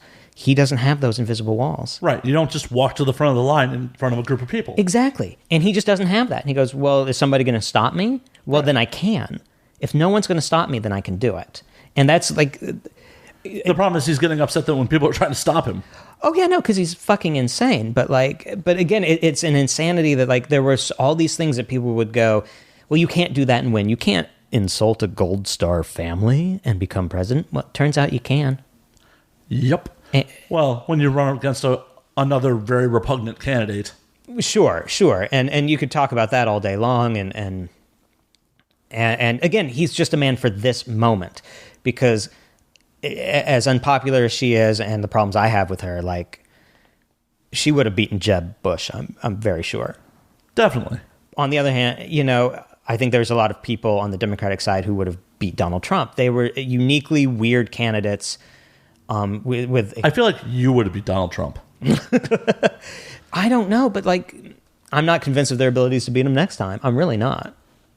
Who knows? Who knows if we'll be alive by then? Well, that is and also here's to pull up from Donald Trump. Here's another question: should we be alive? I like being alive. I like being alive too. My philosophy and my personal behavior don't match in a lot of ways, and mostly because I'm a coward and I don't want to do all the things that I think are probably the right things to do right now. But one of those things is like, God, it's getting harder and harder to marshal an argument for humanity. Oh, when the AI finally take over, they're not going to have one. No. We're fucked. Well, try and construct an argument for humanity that doesn't involve the benefit for humanity. Like try and like come up with an idea of why the world minus humans is better for having humans in it. There really isn't one. And especially when we're going to construct hyper-intelligent machines, how are we going to make that argument to things that are exponentially much more intelligent than us? Oh, yeah. Have you been reading about this machine that they made that beat the World Go players? Yeah, like 3 out of 5 games? Yeah, and how it did it where it wasn't like the old computers that were really good at chess or Go. They would teach them how to play Go or chess really smartly. And this machine, they didn't. They just taught it the rules of Go and then sent it away. And it played Go versus itself 1 billion times and came back and said, okay, now I'm the world's greatest Go player. And what I find interesting about that is nobody knows why it's good, because we can't have that experience it had. So it does plays that no human can explain why that was the smart play, but it was. And right. So that's it. That's a machine that is smarter than us. Or the 2 Google AIs that are communicating with each other that we can't decrypt. Right, where didn't they shut those down? They're like, they're talking to each other. Yeah. Wisely, they shut them the fuck down. Right, and that's just like, how do you, what does that even mean? Like, pretty soon things are going to start happening that we're not going to know. Have you been into this world of children's YouTube videos that are created by like third world animators using algorithms? No, I didn't even know that was a thing. Oh, brother, let me tell you, like there is a whole world out there that you learn about and you go, what the fuck are you talking about? So there are these weird animated cartoons that are basically built by algorithms, and so that'll be like Spider-Man and the princess from Frozen and Venom and the Joker, and they will all be really poorly animated, and they will do these really, really bizarre things. And there's this song called like the thumb song or the finger song that it's like this super repetitive child song that will get stuck in your head. And so a lot of them have this song looping in it, even if it doesn't make any sense. And they're like 30, 45 minutes long because they figured out that kids will watch those more than they'll watch like a 2-minute video. And the things they do are like they will go through a drive-in and everyone will get, this one will get an orange cheeseburger and then they'll turn orange. And then Spider-Man will get a black cheeseburger and then he'll turn black. And it's creepy and weird. And they're like created by computers. And like there are animators still involved, but they're all using these algorithms and all the titles are just nothing but popular search terms. So kids just type in like, Frozen Spider-Man, and you get these videos, and they're learning every time which ones get 1 million hits and which ones get 0. So pretty soon there are going to be these YouTube videos that are completely constructed by computers, but they'll know how to make us watch them. And how does that not end with us all addicted and glued to YouTube channels all the time? More than we already are? More than we already are. Here, I just had a weird thought, conspiracy theory. No one's checking YouTube content for subliminal messaging. Right. Well, that's got to be in there, but like... Well, just think about it. Like, I upload something that, has effective subliminal messaging. Sure. No one at YouTube's quality controlling that. Right. Well, that's what I'm saying. When you're talking about these videos that are like being made by computers, so like a computer will just could put like a tone in it that we can't hear, but like the back of our brain can hear. And for some reason, we love that and we watch that video all the time. We won't know it's there, and no human will know it's there. And then they can start, but just because they just keep making videos and showing them to people, and what works, and what doesn't.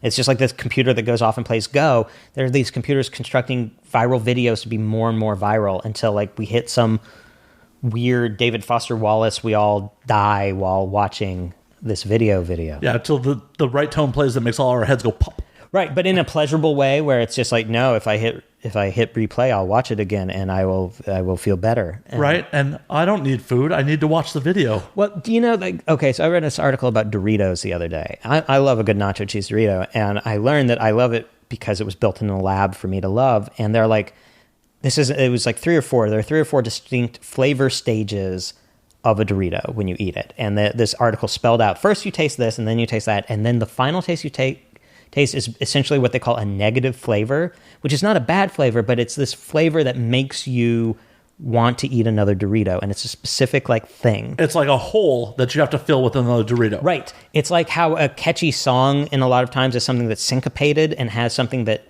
you can't expect or explain in it, and your brain keeps trying to solve that equation, right? I mean, that's basically what like a catchy song is like, okay, weird example here, all the Single Ladies by Beyonce. Massively popular song. Also, for what it is, a very good pop song. But the thing about Single Ladies that I noticed that now drives me insane is there is this weird high-pitched trilling noise that is syncopated that happens throughout the whole song. And so like when you hear Single Ladies in your head, you don't hear it, but it's there and it's not like hidden. It's just because it doesn't, it's not like you hear the rhythm, you hear Beyonce's voice, and then in the background there's just this like whoop, whoop, whoop, and it's weird, and I think that's why that song is a massive hit. Well, there's articles done on there are certain tones that all massive pop songs have in common. Right, where they did that like chord progression, right? Yep, there's a magical chord progression that your brain gets, oh, that's the one. Right. Well, it's where when you really get to the idea that there's a difference between a good song and a catchy song. And that's what I'm saying about like that like finger song from the YouTube videos is it's not a good song, but I heard it once and now it's in my head. It's a fucking earworm. I don't know what made me do this the other day, but I was just like, people shit on the Doors all the time. I used to really be into the Doors. Now I'm not into the Doors anymore, which I think is a very normal human progression. But I was like, you know what? Fuck it. I'm going to listen to the Doors. I haven't listened to them in like 15 years. And like, okay, so like LA Woman's a pretty good song. They got a couple of good songs. They have a lot of really shitty songs. I feel a lot of music in those days did because they were about selling singles. Once you had to buy the album to get the single. Yeah. And you're already in. Well, that was what made me realize how they weren't really a very good band. Was I found this, it wasn't a best of, it was the Doors, all the singles. And you go, okay, so, Come On Baby, Light My Fire, whatever. And then there's like 5 songs in a row. You're like, what the fuck is this dog shit song? But my point is that 5 days later, I still have LA Woman in my head. And you go, oh, okay, well, that's why they were a massive hit. It's because I'm still walking around, LA Woman. They just, found the magic and bottled it, shipped it out to you. Well, yeah, I think, again, like, I think they're a teenager's idea of a rock band, but I don't think there's anything wrong with that, Well, Jim Morrison was also selling a lifestyle, too. A lifestyle, and I mean, you look at a picture that and go, oh, yeah, he was also, like, fucking hot as fuck. Like, I wish, that I walked around looking like that mane of hair and those, like, staring at you eyes. So, I get it. Yeah. And since when was being sexy a crime? Well, when you're this sexy. But. Well, right. Or when he got arrested for being sexy on stage. And I think that was exposing his genitalia, but But in a sexy manner. I went to It wasn't in a Louis C.K. manner. I went to go see this band last year. Well, I didn't actually go to see, I went to go see this opening act because a friend of my girlfriend's was in town. She's like, hey, my friend is playing. Let's go check him out. And the woman that she knew was fine. She was one of those like weird, thin white ladies who plays the keyboards and sings, like very Grimes kind of stuff. But the final band was called Tickle Torture. And I'd never heard of Tickle Torture before. We're like, fuck it. Let's say, hear one song and we'll see what happens. And then Tickle Torture comes on stage. They're from Minnesota. And it's like this like 20-something white dude with like curly hair, and he's skinny. And he is obsessed, obviously, with like that era, like the lovesexy era of Prince, like that early 80s, just like keyboard funk about fucking. And he has one male dancer and one female dancer who like kind of strip down and do... And throughout the course of the show, because I stayed for the whole fucking show, they just keep getting sexier and rawer, and he's just singing about fucking, and he's taking off more and more of his clothing until by the end he does like a good chunk of the last song completely naked. And what I liked about it is like it was really fucking sexy in this way that you would go like, oh, a gay guy would like this show, a gay woman would like this show, like a straight guy liked this show, a straight woman like, you know what I mean? Like it was like pan sexy in this way of like, oh, this is like for everybody. And it's just like, I don't know what made me bring that up. I lost my train of thought because they were a really good band, and I've listened to them a lot. They were another band that's like, go see the live performance. Like they're fine on CD, but like it was like, oh yeah, like I think there's a lot of stuff right now. It's hard. You have porn, and then you have a lot of things that aren't sexy at all, and there's not much in the middle anymore. They don't make erotic thrillers anymore. No, I haven't. Yeah, you're right. Yeah, there's no middle ground. And there was an article, get back to Hollywood, of like, fairly recently somebody made an article, a Hollywood Reporter, like, are we not going to make sexy movies anymore? And it's like, well, we don't make them now, first of all. And second of all, like, it's not because people get, like, sexy movies have nothing to do with people getting raped. Like, they're not, like, you can make Basic Instinct without anybody getting raped. Like, there's no connection between making a sexy movie and rape. And I promise you there have been very unsexy movies made where, like, people were getting raped, Yeah, I'm trying to think of the last, like, sexy movie, like... No, it's not done anymore. And it's really, there are sexy TV shows, I guess, but not really. There's like, it's not, no, like I said, I don't know if it's because porn is so acceptable now that it's like people just go, well, if I'm going to watch that, I might as well watch porn. But there's plenty of times where it's just like, ooh, boobs. But that's not sexy. That's just boobs. Game of Thrones. Yeah. Watching the Red Woman get naked. That's cool. It's not necessarily sexy. Not for the most part, no. I mean, she's hot as hell. Don't get me wrong. Well, hey, yeah, you don't have to just establish your bona fides with me, man. She's an attractive woman for sure. No, but you're right. It's like I think I quit watching Game of Thrones, but this last season I understand that Jon Snow and blonde Daenerys fuck, and everybody was talking about how hot it was. I have no idea. It was a 30-second sequence, and it mostly was Jon Snow's ass. I think it was mostly ladies who said it was very sexy. But I personally think like there's probably room for that because like porn's great if you want to jerk off. But like there's nothing wrong with just like something that's just like, oh, I like that because it's kind of sexy, but like I don't need to like take my dick out. I mean, Well, when was the last time in any modern media we had a fade to black sex scene? Like Top Gun, where like it's silhouettes and... Right. Just like, oh. I know they're boning. Take My Breath Away is playing. yeah. I can fill in the rest. I've heard Take My Breath Away. So I don't know when it just completely, we still make sexy stuff for like, this is weird, but like, oh, well, you know what we're not talking about is like 50 Shades of Grey. That's like the one exception. I can't talk about it because I haven't seen it. I haven't seen it either. I didn't read it, but I went onto like Audible or one of those and listened to a sample of it. And to me, it proves, because it was terrible. I mean, it was terrible. And it started off as Twilight fanfic. Exactly. But that to me just shows that there's such a market for this thing that's being underserved that somebody could write fucking Twilight fan fiction and become like an 8-figure rich person, But I know bondage is sexy to a lot of people, but there's plenty of people that's not attractive to them too. So where's just like vanilla lovemaking? Sure, or just like I have this idea for a crime show set in a nightclub that I would want to do, where that would be one of the selling points would be like, oh, and it's just going to be like really sexy. Like everybody in network TV is really pretty, but it's oftentimes it's not a sexy pretty. I think I said this off before we started that I worked on The Mentalist for like 6 years. And that's a show that was mostly watched by middle-aged people, but like the people on the show were like gorgeous. Simon Baker is the star, and he's this Australian surfer hunk type guy, you know, and Robin Tunney. There were a lot of really attractive people. And I was shooting a scene one time, and it was a death scene. So there was like like a murder scene. Like the cops were there to investigate the murder. So you had the dead body. Then you had Simon Baker, who's gorgeous. You had Robin Tunney, who's gorgeous. You had two other stars of the show who are all gorgeous. Everybody's gorgeous. I had cast this like a beautiful Asian woman as the medical examiner because I was a part of the problem. And so you have this scene we're shooting it, and it's like all these beautiful people. And I started thinking about how weird it would be if like you were actually at a murder scene and you just were like, hey, Frank, have you like noticed like all those cops are gorgeous? It's like the fucking joke from Last Action Hero. Right. Oh, right. They did do that. Like, why is everybody here so good looking? Like, because it's Hollywood. Yeah. But it is really weird when you just see it like that, and you think about like what a real crime scene looks like, and like maybe there's like one cop who's kind of handsome, or right, or hey, why is that medical technician full makeup? Yeah, exactly. Wow, she really got dressed up for this. That was nice of her. But you have that. You have everybody's attractive, but I don't know, like.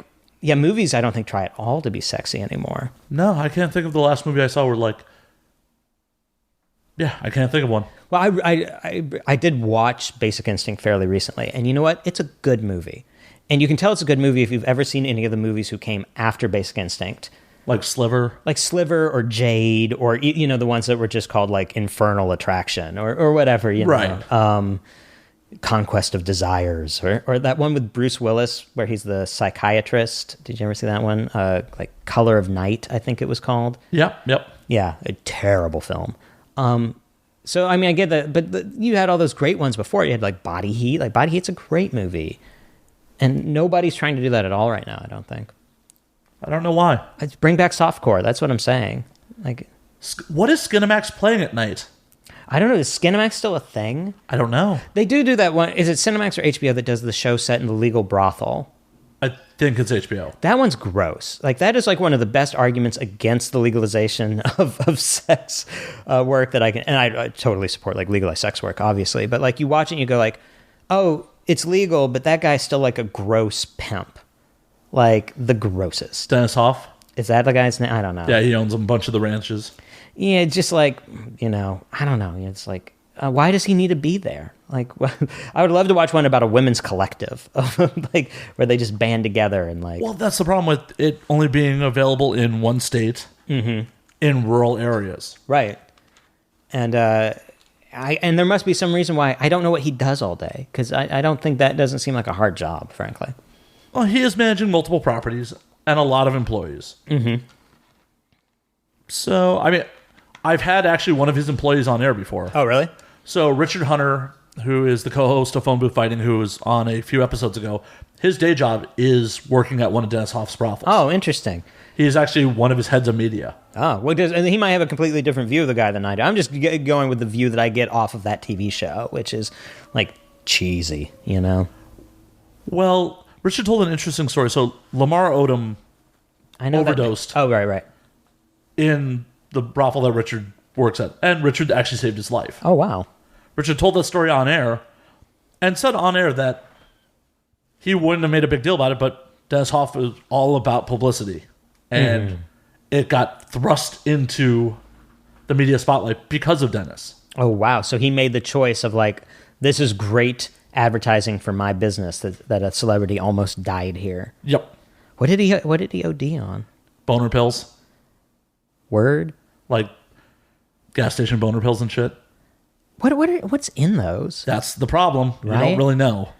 I don't know, man. He's got money. Does Viagra not work? Like, go get Viagra. Well, you gotta get a prescription for that. Well, and that's true. You know, I took one once in college, but the problem was I did not take it right before having sex. I was literally at a party with a guy who was a pharma rep. And he's like, and I just have these like samples of like Viagra and stuff like that. And I was like, I'll take one. I just wanted to see what happened. I'll tell you what happened. I got a boner. I was at a party. It sucked. Like I was like, no, I'm sitting here for like 30 minutes. Had to tuck it into your waistband. Basically, yeah. It wasn't. I mean, I was 22. I didn't need a Viagra. You know, like it was. It's like, and you don't want that at a party. it wasn't that kind of party for sure. And I was like, oh, well, I can tell you that they work. That's all I can tell you. Oh, then I've heard nothing but good things. I have never personally done them. I'm not a sex performer, so I don't feel the need for them. Well, no, exactly. You're just, I'm good. I'm fine with this. He overdosed, huh? Like, he just, one was not enough, huh? He was partying, like, they had his Amex Black on file. That's trouble. Do you remember the story, like, from, I don't know, this was a while ago. There was a guy who was an executive in St. Louis, where I used to live, which is why I know this story, but he flew out to, is it Scores in New York City? Yeah. And had a corporate credit card that they ran up $250,000 bill on. I remember that story. Yeah. Well, I just read, like I said, I was in St. Louis when it happened, so it was big news, and you just go, oh man, I just wanted to be there, like, when he realized what he'd done. You know, like, that's the scene I want to watch. I want to see, like, was it like, my guess is that they gave him a bill, he signed it without looking at it, and then, like, the next day, like, woke up and, like, had, like, the carbon, you know, and went like, oh no. Either that or got a really angry call from the accounting department, like, what the fuck? Oh my God. I wonder how, did they get to keep that money? Like, I don't remember the outcome on it. But seriously, could you imagine being that accountant who's getting the call from the credit card company, like, hey, so we just got this charge, because they have to call you on something like that, right? you would think, but that's the whole thing about, like, a black card is, like, you can buy a Ferrari on a black card, you know? I don't know, but like, or at what point in the night did he say fuck it, or did they drug him? I don't know. Like, they definitely didn't drug him. So Okay. he had a private bungalow at the brothel, okay, and just slapped down the black card, and they found him unresponsive back there. So allegedly, it was dick pills. oh wait, you're back to Yeah, the guy that scores. Sorry, Yeah. the guy that scores. Who knows? yeah. No, I just, again, like, at some point you go, okay. Here's another thing: is I'm sure that they would have been okay if he'd ran up $5,000 at Scores, because, like, that's right. I mean, I heard you say that you worked at strip clubs for a long time, right? So, like, business meetings take place all the time at strip clubs. They do. And so obviously you can run up $5,000 at Scores if you're really closing a big client. But, like, so at some point though, he had to either go, fuck it, I don't care anymore, or he had to pass some level of drunk where when they said $11,000, he's just like, I don't know what that means in my head, but I'm just going to nod my head. Or he just slapped his card down and then decided to party with the girl in the back until, an average rate of $20 to $30 a song. Sure, it's still going to take you a long time to get to $250,000 on that. Well, if you're doing full-on bottle service with it. Oh, that's true. Right. So you figure a bottle of champagne, a cheap bottle of champagne in a strip club's $400 or $500. Wow. And I'm sure this guy, if he can afford to have that even charged to his card, is like, give me your most expensive bottle of champagne. Sure. So you're probably looking at thousands of dollars per bottle. Gotcha. So that's where it starts.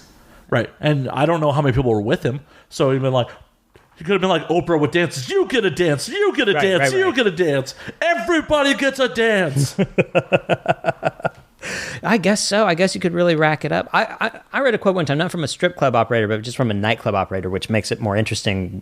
What he's going to say here is like, he's like, my job is to sell somebody a bottle of champagne for the amount of money that they could get a bottle of champagne, a limo, 2 call girls, and a gram of Coke. And I'm like, when he said it like that, I just went, oh, yeah, that's a hard job. Not really. No, it's not though, right? I mean, for fuck's sake, I worked security at a club here in town that has a very famous, it's like a go-go night. It's a hip-hop go-go night. Okay. I'm not going to name the club, or if you live in town, you probably know what night I'm talking about. I don't, but I'm lame, so that's all right. And dudes would bring in literally 10 grand stacks in cash with them to throw at these girls. Wow. And I'm just like, the fuck do you do for a living? That you're just like, I'm going to throw 10 grand at a girl who's dancing on stage. Yeah. And not pick it up afterwards. Right. Like, you're not allowed to. Just kidding, lady. Right. Just be like, making it rain. Well, if there's anything you learn about life in Los Angeles, it's like, whatever you do in life, try and do it for rich people, because there is no ceiling in this town. There's no ceiling for people tipping strippers. There's no ceiling for what you could charge for a fucking sandwich in this town. I know, it sucks for the rest of us. Oh, yeah, for sure. There's a lot of ways I think LA is the best food city in America. And to be broke, I think this is the best food city in America. But also, there's just like, you go to these neighborhood places and you go, you want me to pay $18 for a sandwich? You're not going to give me a bag of chips with it? Like, what the fuck is that? Yeah, that it's like, what the fuck? And it's not even a great sandwich for $18. No, and for $18, I'm on that's what drives me crazy about LA is because I do think that like there is some of the best food in the world here, and it tends to be the cheaper food made by Asian or Mexican people. So like I know places where you can get a banh mi for $4, and it's better than that $18 sandwich. I promise you. There is a place just down the street on Hollywood Boulevard where you can get an amazing bowl of pho for like $6. Yeah. Oh yeah. Well, or you're almost within walking distance of Thai Town here. You know, so you go down there and you can just $5 for a plate of noodles. Better than any of these. LA sucks for fancy food and rocks for cheap food. That's my basic pocket. I agree. I wholly agree. But Jesus, sometimes the fancy food is like, are you kidding? I know there's a cafe in West Hollywood where it's like, I got a coffee, French toast, bacon and eggs, and my tab came out to like $30 for me. Yeah. Oh, yeah. Well, there are places, particularly in Hollywood, like around like Chateau Marmont is an example of this, where it's expensive not because it's good. It's only expensive to keep non-rich people out. Like the Chateau Marmont, I've never been inside the rooms. Like I hear the rooms are fine. They're nice. But like that place starts at $900 a night. So you're not buying like luxury. You're just buying no riffraff. You're buying the name too. Yeah. Well, yeah. But it's just like, I don't know if you ever heard of the Chinese restaurant, Mr. Chow's in Beverly Hills. I've heard of it. I've never been there either, but I've heard of it. And the thing about them is that they charge like $30 for a plate of like 1980s mall style hot or whatever sweet and sour chicken. They're probably just going to Panda Express, picking it up, right. And I think they're very, I think again it's that thing of like, oh, we're just doing this so celebrities can eat here and not have any yokels around. Well, and be seen there. Yeah, and be seen and I am somebody who can afford to eat at Mr. Chow's. And that's what that guy is buying when he throws the $10,000 at the stripper. He's not buying $10,000 worth of boob in the face because no amount of boob is worth $10,000, I think. But like, that's what you're saying is like, I can afford it. This is just, I'm throwing it.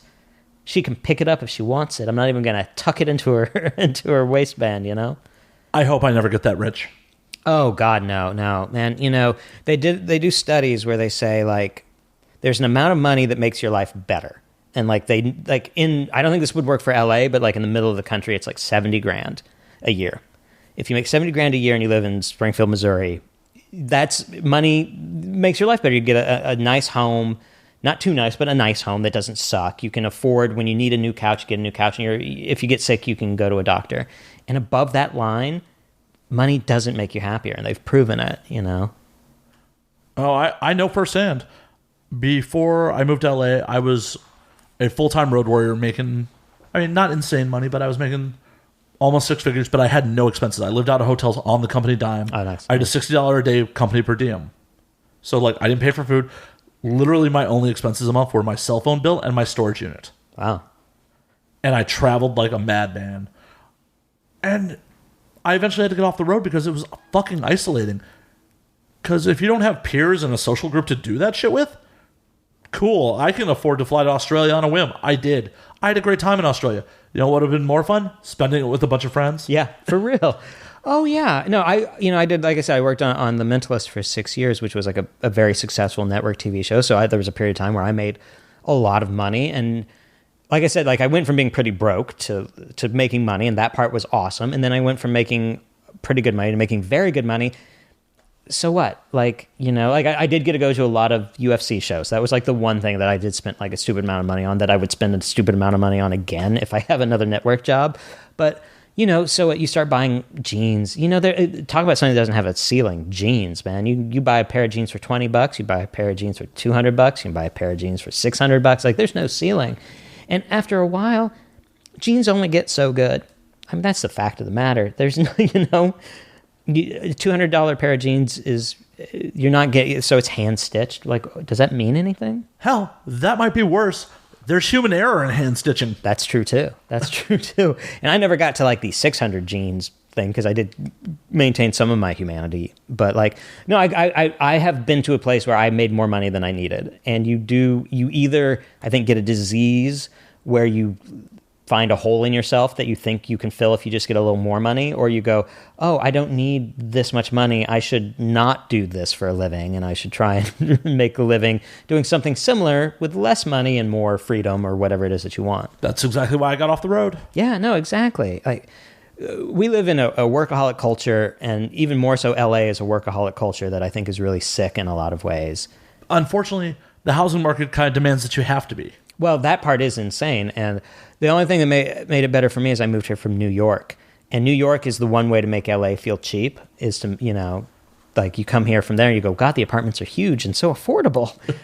If I moved here directly from like St. Louis, I would have had a very different reaction. But like LA is getting there, but it's not there yet. New York, it's literally insane to live there. Like there is no way to justify it if you're not like almost literally a billionaire. But certainly you want to be a millionaire. To live like a normal life, like a normal person would recognize as pleasurable at all. And there's just, do you know that old 50s girl group song called He Hit Me and It Felt Like a Kiss? Yeah. Yeah, that's what New Yorkers are. It's Ronettes, right? No, it's not the Ronettes. It was written by, not Carol Kane. Anyway, it's from that era. It's not the Ronettes. I think it was a kind of a one-off girl who recorded it. But it's this whole, like, I know he loves me because he hits me. The Crystals. The Crystals, there you go. Got it on my phone. Nice. But that's what New Yorkers sound like to me when they talk. It's like, oh, yeah, no, this place is so amazing because I step in bum water every time I walk outside. And look, there's a pile of dung. And it smells bad. And, oh, by the way, rent's $5,000 a month. And I share a bathroom with my neighbors. And there are billionaires moving in across the street, so the landlord's raising rent. And the subways are shutting down. And, oh, wait, now it's winter for 9 months. Congratulations. And the snow turns black. Like I said, I lived there for like 3 years, and then I had this moment where I broke. And it was like the biggest split-second change in my personality I've ever had in my life. I was doing some music writing and some movie writing for the Village Voice chain, but I also had a night job because that other shit didn't pay shit. And so I just got out my night job. It was like midnight. It was January.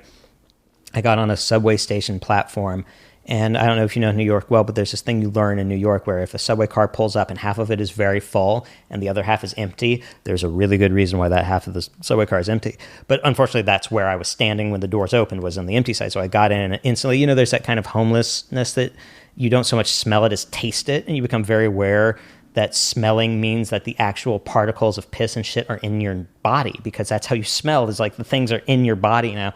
And there was that guy was on the bench, and I was trying not to stare at him. So I tried to walk around him to the crowded side of the train that didn't smell like his piss and shit. And so I stepped in his vomit.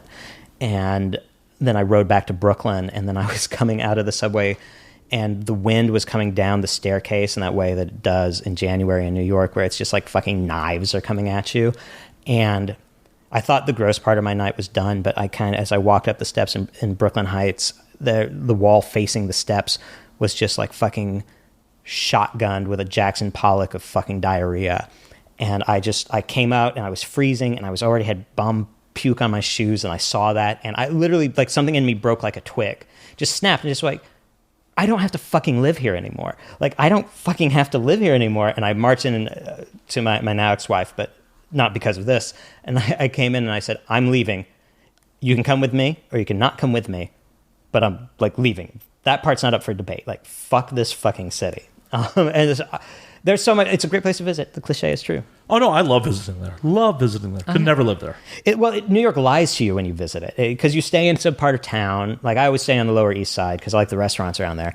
But, like, you can't, like, fucking I can't afford to live on the Lower East Side, but I can afford to visit there, and I take cabs everywhere when I'm in New York City, because you're there for 2 days, take a fucking cab, what do you care? And you eat in good, it's not that thing where, like I used to say, there was a $50 tax to leave your house in New York City, because if you walked out your front door, you would find some way to spend $50 every single time. I feel that way about LA too. Yeah, I mean, it is like, it's not quite as bad, because here, at least, if you want to meet a friend, you can have a friend come over here and sit on your couch, There, it's like, if you even want to meet a friend, you're going to a bar. I did quit drinking while in New York, and it was one of those things that, like, when, like, oh, yeah, no, New York's a great place to get drunk. Oh, I know. I know firsthand. When you think about, everybody has that like a montage they can play in their heads of the times I almost died. Pissing, out of the back of a moving subway train while super drunk at 4 a.m. is when I hold on to of like, oh man, I was so close to being in the New York Post with like a fucking shitty headline about how dumb I was when because it was between cars. I was between cars where you're not even supposed to go when you're not drunk and not pissing. And I'm like standing there with my dick out, like while the train's like taking curves and stuff, and how I didn't like fucking tumble and get cut in half is beyond me. Or piss on the third rail. Or piss on the, thank you. I didn't even have that part in my equation of my near death, but now I do. God damn it. Because that would make a headline. Just electrocuted to death because the current went up your fucking urine. Sure, but the New York Post would have some kind of rhyming pun about it. I don't know what that is. Like whiz kid or something like that, Yellow means stop. Something I don't have it in my head, but like something, yeah. Well, thankfully it never happened. So yeah. Oh yeah, no, because it's the thing about it, as opposed to like the Midwest, where I would drink and drive, which I'm not proud of, but it was a long time ago. But in New York, there's not even that cap of like, well, I kind of need to stay sober enough to drive with one eye open. There's no, and bars don't close. I always lived in places with last call until I lived in New York, and it was just like, oh no, lids off, man. You drink until you don't want to drink anymore. Oh, I know. Chicago's like that too. Oh, I'm sure. Chicago has 4 a.m. last call. Yeah, that's... And if you're in the industry or in the scene, you know where the after-hour spots are. Right. Well, I don't know if you spent much time in St. Louis, but in St. Louis, the last call was like 1:30, but then you would go across the river to the east side, like Sauget. Sauget is like a famous strip club belt out there, where it's one of those like no rules Wild West kind of places where it's like there's no rules about what they can wear or not wear. There's no rules about touching, and a lot of guys, I'm sure, would go out there anyway. But there's a lot of times there would be that caravan of people making really bad decisions at 1:30 of like, no, let's keep going. That was never a good idea. Although sometimes it was a good idea.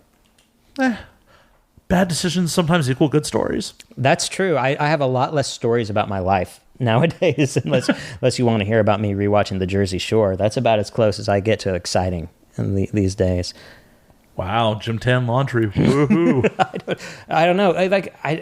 There is something about the current climate that just makes me want to ingest bad garbage. Just like, give me the fucking Jersey Shore. Just give me Snooki in the situation doing dumb shit, and I don't, just for a while. That's why I think a lot of these shows that are very popular that we're talking about, they're very grim. They were all greenlit when everybody thought Hillary Clinton was going to be president, and like now everything is grim on TV and in the real world. And I really think people are going to be like, no, fuck it, put fucking Dukes of Hazzard back on the air.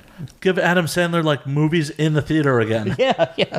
Let's turn it around, people. Let's get happy again. I don't know, like, because it is just like, I mean, like The Handmaid's Tale. I don't know if you watched that. I didn't. Well, it's really fucking depressing. And again, I think it was greenlit and somebody was like, well, we'll show people what could have been, as opposed to now it feels like what is going to be. And it's just, I don't know, man. I'm not sure I want to watch women be like abused and raped for an hour every night. I think I'm just going to watch the situation get drunk and fall down. I don't know. No, I totally get that. I still think there's plenty of space for compelling crime stories, though. Well, God knows I'm trying. I just went out and pitched a new TV show. I do have, like I said, my novel. By the way, if I may brag for 1 second, please. If anybody's made it past all this to get to like my promo of my book, I just found out I got nominated for an Edgar Award for Best New Novel, which. So for my audience that may not know what an Edgar is. An Edgar is the mystery, kind of the biggest crime fiction awards that are out there. They're done by the Mystery Writers of America. And so it is one of those things where like to be nominated is good enough. I don't know if I'll win or not, but like it's been fairly well received. And I'm getting LA Confidential on the air. I'm trying to write a new book, which is really hard. But I also have this story that I tried to turn into a TV show. But I can't get any takers. I think I'm going to try it as a comic book, which is a new way of like kind of end running around everybody else. I honestly feel, I've talked about this before, comic books are one of the last great mediums. Well, it's one of the last mediums that you can bootstrap. Yeah, and it's still kind of the Wild West in some respects. Yeah. So just do what you want. Well, yeah, and I'm in a place where I'm totally willing to like find a real artist and pay them out of my pocket, not go to them and say, "Come on, man, like do it for free." Like it's like, no, you have a job, I have a job. Let me pay you and do this. But I want to do like a Tarantino. Basically, I would say it's like, this is very Hollywood speak, so forgive me, but like Game of Thrones style LA crime war done in like a Tarantino-esque fun tone. because to me, like all the crime fiction that's on the air right now is super grim and grimy. And I grew up in the 90s thinking like, the crime, it was okay to just like the bad guy. And I don't need them to like, I don't need it to be grim. I just want to have fun. I want to watch people kill each other. And like, well, in the 90s, I feel like your bad guys were just cooler. Yeah. And it was okay. And you didn't have to like, again, make everybody miserable. And you can just say, I have this is a canned line that I'm giving you here, but I always say like people read Superman comic books to feel like what it's like to fly for a little while. But people read or watch crime fiction to feel what it's like to live above the law for a while. And it's a different kind of flying, and it's something fucking fun because we all live in these invisible cages all the time. And you just want out. You want to go, well, what if I was the kind of guy who, like, when somebody badmouthed me, I killed him? And that's fun, And so, yeah. Heat is one of my favorite movies. Oh, dude. I mean, if you want to stop the podcast, restart it, and we just talk for 2.5 hours about Heat, I could do that. Have you ever been to the Internet Movie Gun Database? I have not. The only page on it worth going to is the Heat page, because what the Internet Movie Gun Database does is it catalogs every gun that shows up in a movie. And what you find out when you read the Heat Internet Gun Movie Database is that the guys who fucking made Heat, like Michael Mann and whoever he hired, are fucking gun nerds. And like you find out why everybody's gun makes sense for them. And you find out that like, oh, they're saying that Robert De Niro's character was in the Marines because his sidearm is a Marine sidearm that he has like modified. Yeah, he carries a 1911 in it, doesn't he? Oh, you see, I'm not that level. Like, I'm not hip to it. I just read it and went like, holy shit. And there's so much about Heat. Like, I mean, they talk about it on this page that like Val Kilmer is so good at reloading that rifle on the go that they show it in Army training videos. Like, in that big gunfight out on the street. Yeah, where he's just like... drops and goes. Yeah.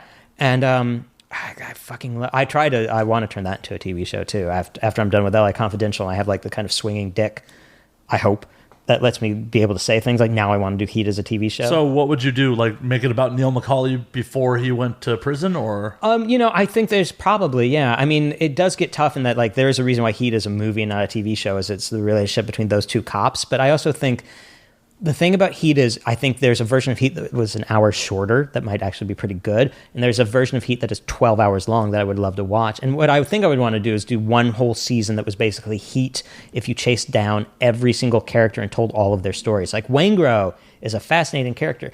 The fact that he's a serial killer does not really get a whole lot of play in that movie. No, it's just kind of like, it's a thing. Yeah.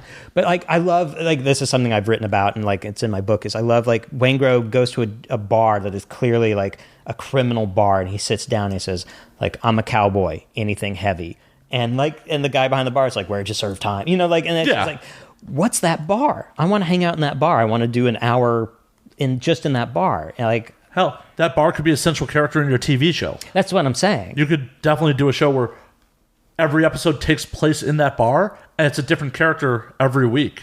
Right. Oh, that's a good idea, too. Like, there's so many avenues of Heat that you could go down. Like you said, like this is the end of a long career for all of these people. And you could do all of their lives. You could do every, like, who's the, John Voight. John Voight. John Voight's character is fascinating. Who is he? Yeah, like, who's Nate? Where did he come from? Yeah, exactly. How did this fence get all these connections? And right, yeah, exactly. They got the big phone, and there's the guy who's like crippled but gives him the bank plan, and like, who is that guy? There are so many characters in Heat that are seem so well developed for the 5 seconds you see them on screen that you could I feel like you could elongate it so much. Michael Cerrito is he's the third guy in the crew. The famous actor. If it's not Val Kilmer and it's not Robert De Niro, then it is Tom Sizemore. Yeah, Sizemore. Sorry, it took me a second to get there. I thought you were saying the actor's name. I'm like, what? No. Michael Cerrito. Slick. Yeah, Slick. Yeah, exactly. Thank you. He's a fascinating character. Like, he's the one who served time, but they still like let him into the gang. Like, I'm a crime nerd, like a real crime nerd, and I'll read a little bit about serial killers, but my real interest is in professional criminals. And I always have this bad joke that if my girlfriend slipped and died in the shower and the cops came in and saw my bookshelf, they would just arrest me. Like, they go, I don't know how he killed her, but he killed her. Have you seen this motherfucker's bookshelf? I have books on how to cook meth. I have books on dog fighting and how to train fighting dogs, because that's something I think is really fucked up, but also really fascinating. I have a forensic book on how to tell the difference between somebody who hung themselves committing suicide and how they if they accidentally hung themselves while jerking off. Like there's an entire book dedicated to that with really weird pictures in it. Like, Are they of David Carradine? well, it was made post-Carradine, but the thing about Carradine was you actually had a witness, which is why they were so. This is a weird rule of thumb, but here's the rule of thumb: if you're a detective and you see somebody who maybe they died jerking off and maybe they died because they wanted to die, if there is any reason to think they were suicidal, you just say it was suicide, because that's considered less embarrassing for the family than somebody who died trying to jerk off. But if their dick's in their hand, But even then, like, you still, like, there's a checklist, and it's like, if they don't fit any of these, like, if there's any way it could have been a suicide, call it a suicide. But yeah, typically dick in hand, but pants down is not. And like, because maybe the pants fell down, maybe they, Right. But yeah, if they have like porn open and like lube out and things like that, like, yeah, maybe. Boy, that's again, like, I get people want to come really hard. Like, that's totally like a thing I totally understand. But like, not where I'm going to die. Well, I've read some articles where there's conspiracy and thought that Carradine was murdered by a ladyboy and just made to look like he had auto-asphyxiated himself. Oh, I have a short story that's kind of like that. I have a story where a guy like kills a guy and then said he frames them as having hung himself jerking off because he goes, they won't press hard on this. Well, and it happened in Thailand, which is notoriously bad about that kind of shit, like following up on. They have fucking Murder Island. I was just in Thailand. I did not hear about Murder Island. So let me see if I can pull up the article real quick. There is an island where there has just been a bunch of mysterious tourist deaths. Huh. Like, let me see if I can pull this up. I did not know about that. Apparently, I missed Murder Island while I was there. Yeah, I start to type in Murder Island in Google, and it completes it with Murder Island, Thailand. Oh, well, there you go. Hell, there's a wiki for it. Oh, well, of course there is. Of course there is. God, I love the internet. It's so fucked up, but I love it. There's a lot to it. We can get into it off air. I'm sure the audience doesn't particularly want to hear me read Wikipedia to them. Let's all do that at home, though. Let's all do our homework on Murder Island. But basically, a bunch of tourists have died under very suspicious circumstances, and the authorities have just been like, sounds like suicide to us. Well, I didn't know this. I was in Thailand when I decided to educate myself on Thailand enough to find out that it's a military dictatorship, which you do not feel when you're on the streets of Thailand. It does not. There are not like armed guards on the street or anything, but like you go, okay. Well, I think I'm sober and I was with my girlfriend. I had a very legal trip to Thailand. We didn't go to a ladyboy show. It was very good, but it was just a show. It was not now hang me. So I can't really comment on that part. But like, well, no. But there's been a couple of times where it's happened. Like I've heard Michael Hutchinson from NXS was erotic asphyxiation, but I'm not sure about that. It's a weird way. My point is, I'm just like, there was a cul-de-sac in the conversation of just like being a crime nerd and being obsessed with like armed robbers and things like that, which is... So for the audience at home, I just pulled up an article with the headline, Ladyboys killed David Carradine over sex. Well, that's just rude. Well, I mean... Like he wasn't going to pay him, or they were going to rob him, or he got rude about it? According to this, a close friend claims that he was drugged and murdered. That he met two ladyboys at the bar, desperate for money, and would have zeroed in on him.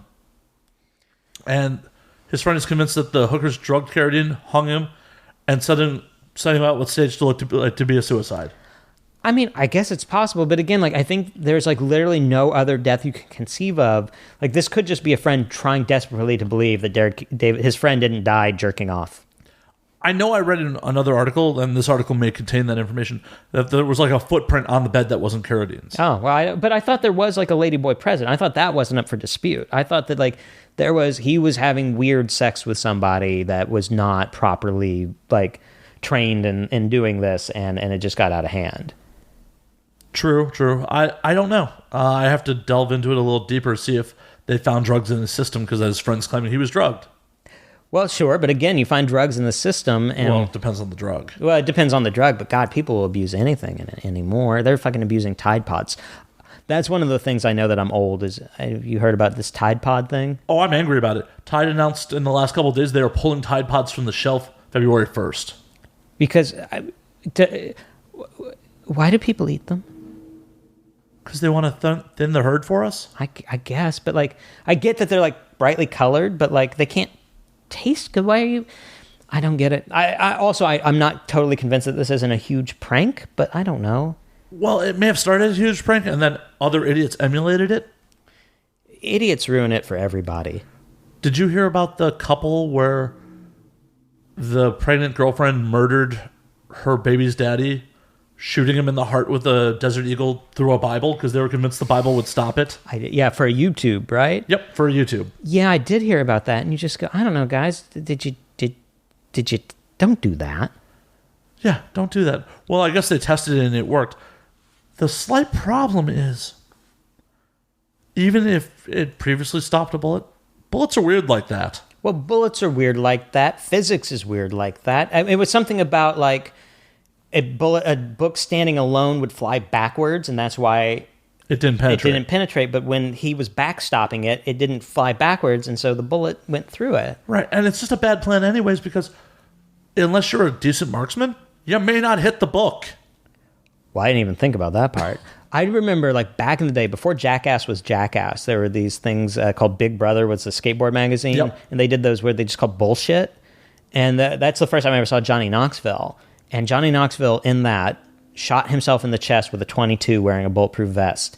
And I mean, it was just something they would never have done on Jackass, because by then they had like sane adults like going, no, you could cripple yourself, but you can't kill yourself.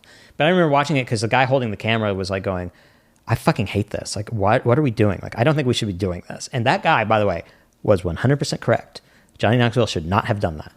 100%, especially because Kevlar has problems stopping 22s. Well, that's like, yeah, well, I'm sure it does, but also like, how could you ever trust anybody well enough to go, this is a well-made bulletproof vest? I know for a fact that this wasn't made by a guy when he was hungover. Like, you don't know that. It's why I won't skydive. I've done it once. I love it. Yeah? I just don't trust human beings that much. I have a problem flying too, like, I mean, which I know the odds. I know everybody, like, I know literally nobody died last year flying. It's just like, I don't know, man. I don't know these guys. I don't know what that fucking pilot got into a fight with his wife last night. You just don't. Well, the way I look at it with flying is, I'm fairly sure he wants to live too. Yeah. The thing that I try and get myself an aisle seat, and I try and sit near the front of the cabin, because what I like to do, because I really freak out during takeoff. That's when I have like my panic about it. So what I do is I like to look at the flight attendant, because the flight attendant I always think, like, first of all, now they hire old flight attendants. That's why I like flying Virgin Atlantic. They still hire hot young British girls. I like the old ones because I like to look at them and go, this woman's been flying for 20 years. She's dead. I'm not on the one flight that she's on that goes, she's not dead. And so I just like to watch them be totally bored during the takeoff, because I go, like, if something actually goes wrong, I will see it on their face. And until that moment, I don't need to worry. Oh, I do that too. It's like, until the flight attendant has to take their seat, this turbulence ain't shit. Right. Exactly. Or if they just take their seat and then just like look totally bored, it's like, okay, this is just regulations going on. But, so I'm going to pull something up for you that you're going to hate. Awesome. Statistically, the safest seat to sit in a plane to survive a crash is in the back. I've heard that. Yeah, I know. But man, no, come on. I'm just going to try and avoid the ones that crash. To ask to be the odds of being in a plane that crashes and you're the one guy who survives because you sat in the back, that's pretty low odds. I mean, chances are side of the mountain's going to get everybody, right? I mean, or like, I try not to think about it, because the one that still freaks me out is when you're like, when I flew to Thailand, we flew from LA to Tokyo, which takes place mostly over the fucking ocean. And hey, if like one of the engines goes out and they're like, we're just going to land this in the ocean, they can probably do that. Then what? You're in the middle of it took you 8 hours to get there, man. Like, you're not going to stay alive for 8 hours. Well, you figure the U.S. is probably going to send someone from Hawaii. Yeah, I'm just saying, man. You're in a pickle. I think you'd agree that you're in a pickle. Yeah, thankfully there's a bar. You could take drinking back up then. I absolutely would. That would be a good call. I'd be like, well, let's break this streak, and then let's see what happens next. But speaking of like life-threatening things, this will have been out. This will have happened a couple weeks ago by the time this is out. But that national alert that happened in Hawaii, the incoming missiles. What do you think you would have done in that situation? That's a really good. I don't think here's what I think is, I don't think I would have done it that much. I think I would have found some place to sit. I don't think those things people say of like, well, I'm going to go find a girl and fuck her. Like, no, you're not. You're not going to go find a girl. And also, you know what? You're probably not going to get a boner because you're about to die. Fear boner, man. Fear boner. That's not a thing. You sure? Well, I've been scared a lot. I don't think, I can't think of too many fear boners that I've had.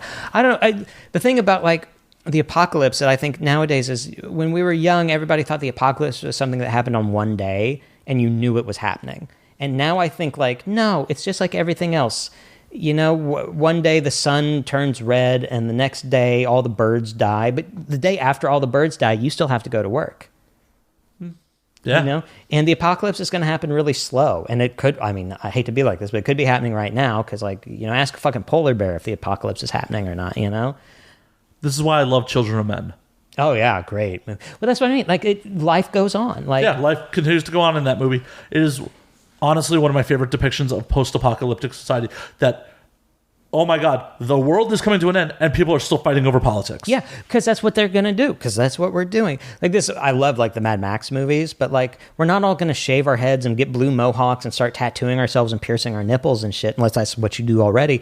We're all still going to be exactly the same, and it's just going to be like, I don't know, we're not all going to be born again fucking savages. Like that ship has sailed. Maybe the kids will. The kids will deal. I'm way past the age where I can become a born-again fucking savage, That's a lot of cardio. It is. It's a lot of cardio. And I have found that the older I get, the less I like cardio and the more I like food. And, it's just going to happen real slow. It's like, the whole boiling frog analogy, that one where you put a frog in a pot and you turn the temperature up 1 degree and it doesn't notice and then you boil it to death. That's what the apocalypse is. Unless we get very, very unlucky and a comet comes, it's just going to be something where it's just like, well, and even if a comet comes, it may be an extinction level event. We ain't all going to die instantly. No. It's like the people who worship Cthulhu, and the whole idea is you worship him because when he comes back, he'll kill you first. That's kind of your opinion, or my opinion of like if like the fucking comet comes. Like I hope the comet lands on me. Like, I don't want to be the guy who dies because the sun's been choked out by dust. Like, that just sounds like a bummer. I don't know. Right? Or be enslaved by some stronger tribe who wants to use me as a sex dummy until I die. Right, exactly. But again, like, when the dust chokes out the sun, you're not going to, like, go get, like, a boat and a bottle of whiskey and ride out there and play your sax or whatever it is. No. The most baller response I did see to the Hawaiian thing was some guy responded with, yeah, everyone fled out of the restaurant. So I went back to the buffet and got another round because the line was over. I'm like, that's the way to be. Sure. Like, because the missiles aren't going to protect you if you run outside. Maybe if there's a missile shelter, maybe. But even then, like, it's either like if like North Korea fired a nuke and it hit LA, it probably wouldn't kill you right away because the actual blast radius is like a mile. I'm not sure. It's not as big as they make it look in the movies. Exactly. And LA is fucking huge. So, I don't know where they would land. And the thing is like, there's a really good chance because there's no way that those guys have like razor sharp accuracy, right? No, they're having problems getting them over Japan. Right. So, like, the chances of it landing in the fucking high desert or in the ocean are probably higher than it actually hitting us. And even if it hits us, it's probably going to be, like, radiation that gets us not. Maybe it'll just wipe fucking, Palmdale off the map. That'd be cool. Yeah, exactly. Who needs Palmdale? No shade to anyone listening in Palmdale. Love you, Palmdale. I don't know. Like I said, you never thought the apocalypse would come and then you'd still have to go make a lunch. But I do think that's...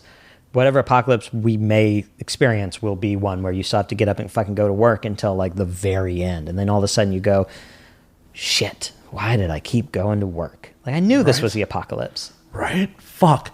I still have to pay for electricity and fucking food. God damn it. Right. Like, how bad is the apocalypse going to be before they stop charging you for shit? Hey, rich people still want to live in comfort even if it's still the bitter end. That's the whole thing that's fascinating, too, is this idea that, like, Peter Thiel has, that he's building, like, Peter Thiel runs Tesla, right? No, Uber. Who's Peter Thiel run? He's one of those billionaires. He's the one who's, like, drinks young people's blood and, like, is building, like, a compound to survive a nuclear strike.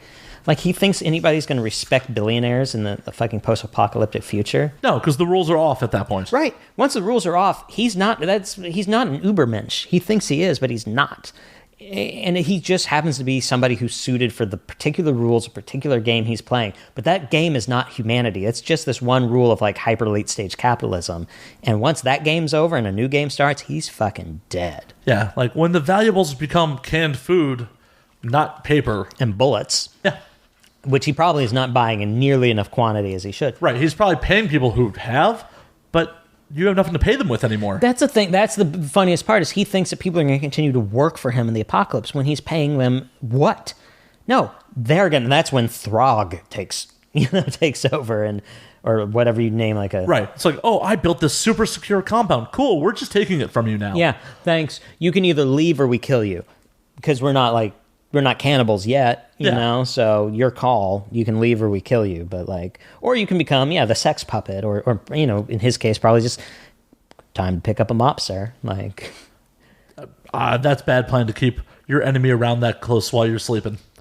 I guess, but you know, again, if you're like Throg the Destroyer, or, you know, I know he could sneak up with a knife. I don't think he's got it in him though, you know. Desperate times, man. I guess so, but I think that's bad villainy. No. I hear what you're saying. You're right. It should be leave or we kill you.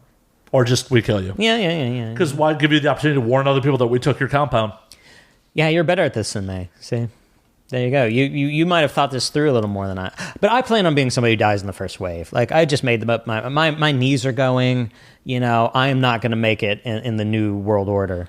I'm probably not. I feel I just need to hone a really good strategy and then pitch that strategy to other people. I hear. Also, you know, like I love jujitsu. Jujitsu is not a martial art for the apocalypse, you know, because I mean, they even in jujitsu schools they will tell you if you get into a street fight, try not to go to the ground. It's like we're only on the ground, you know. But they're like, yeah, but if this guy's got a friend, you do not want to be on the ground. You're going to get kicked in the head. Exactly, and the jujitsu school I went to was very open about that. It's like, you know, this is for sport.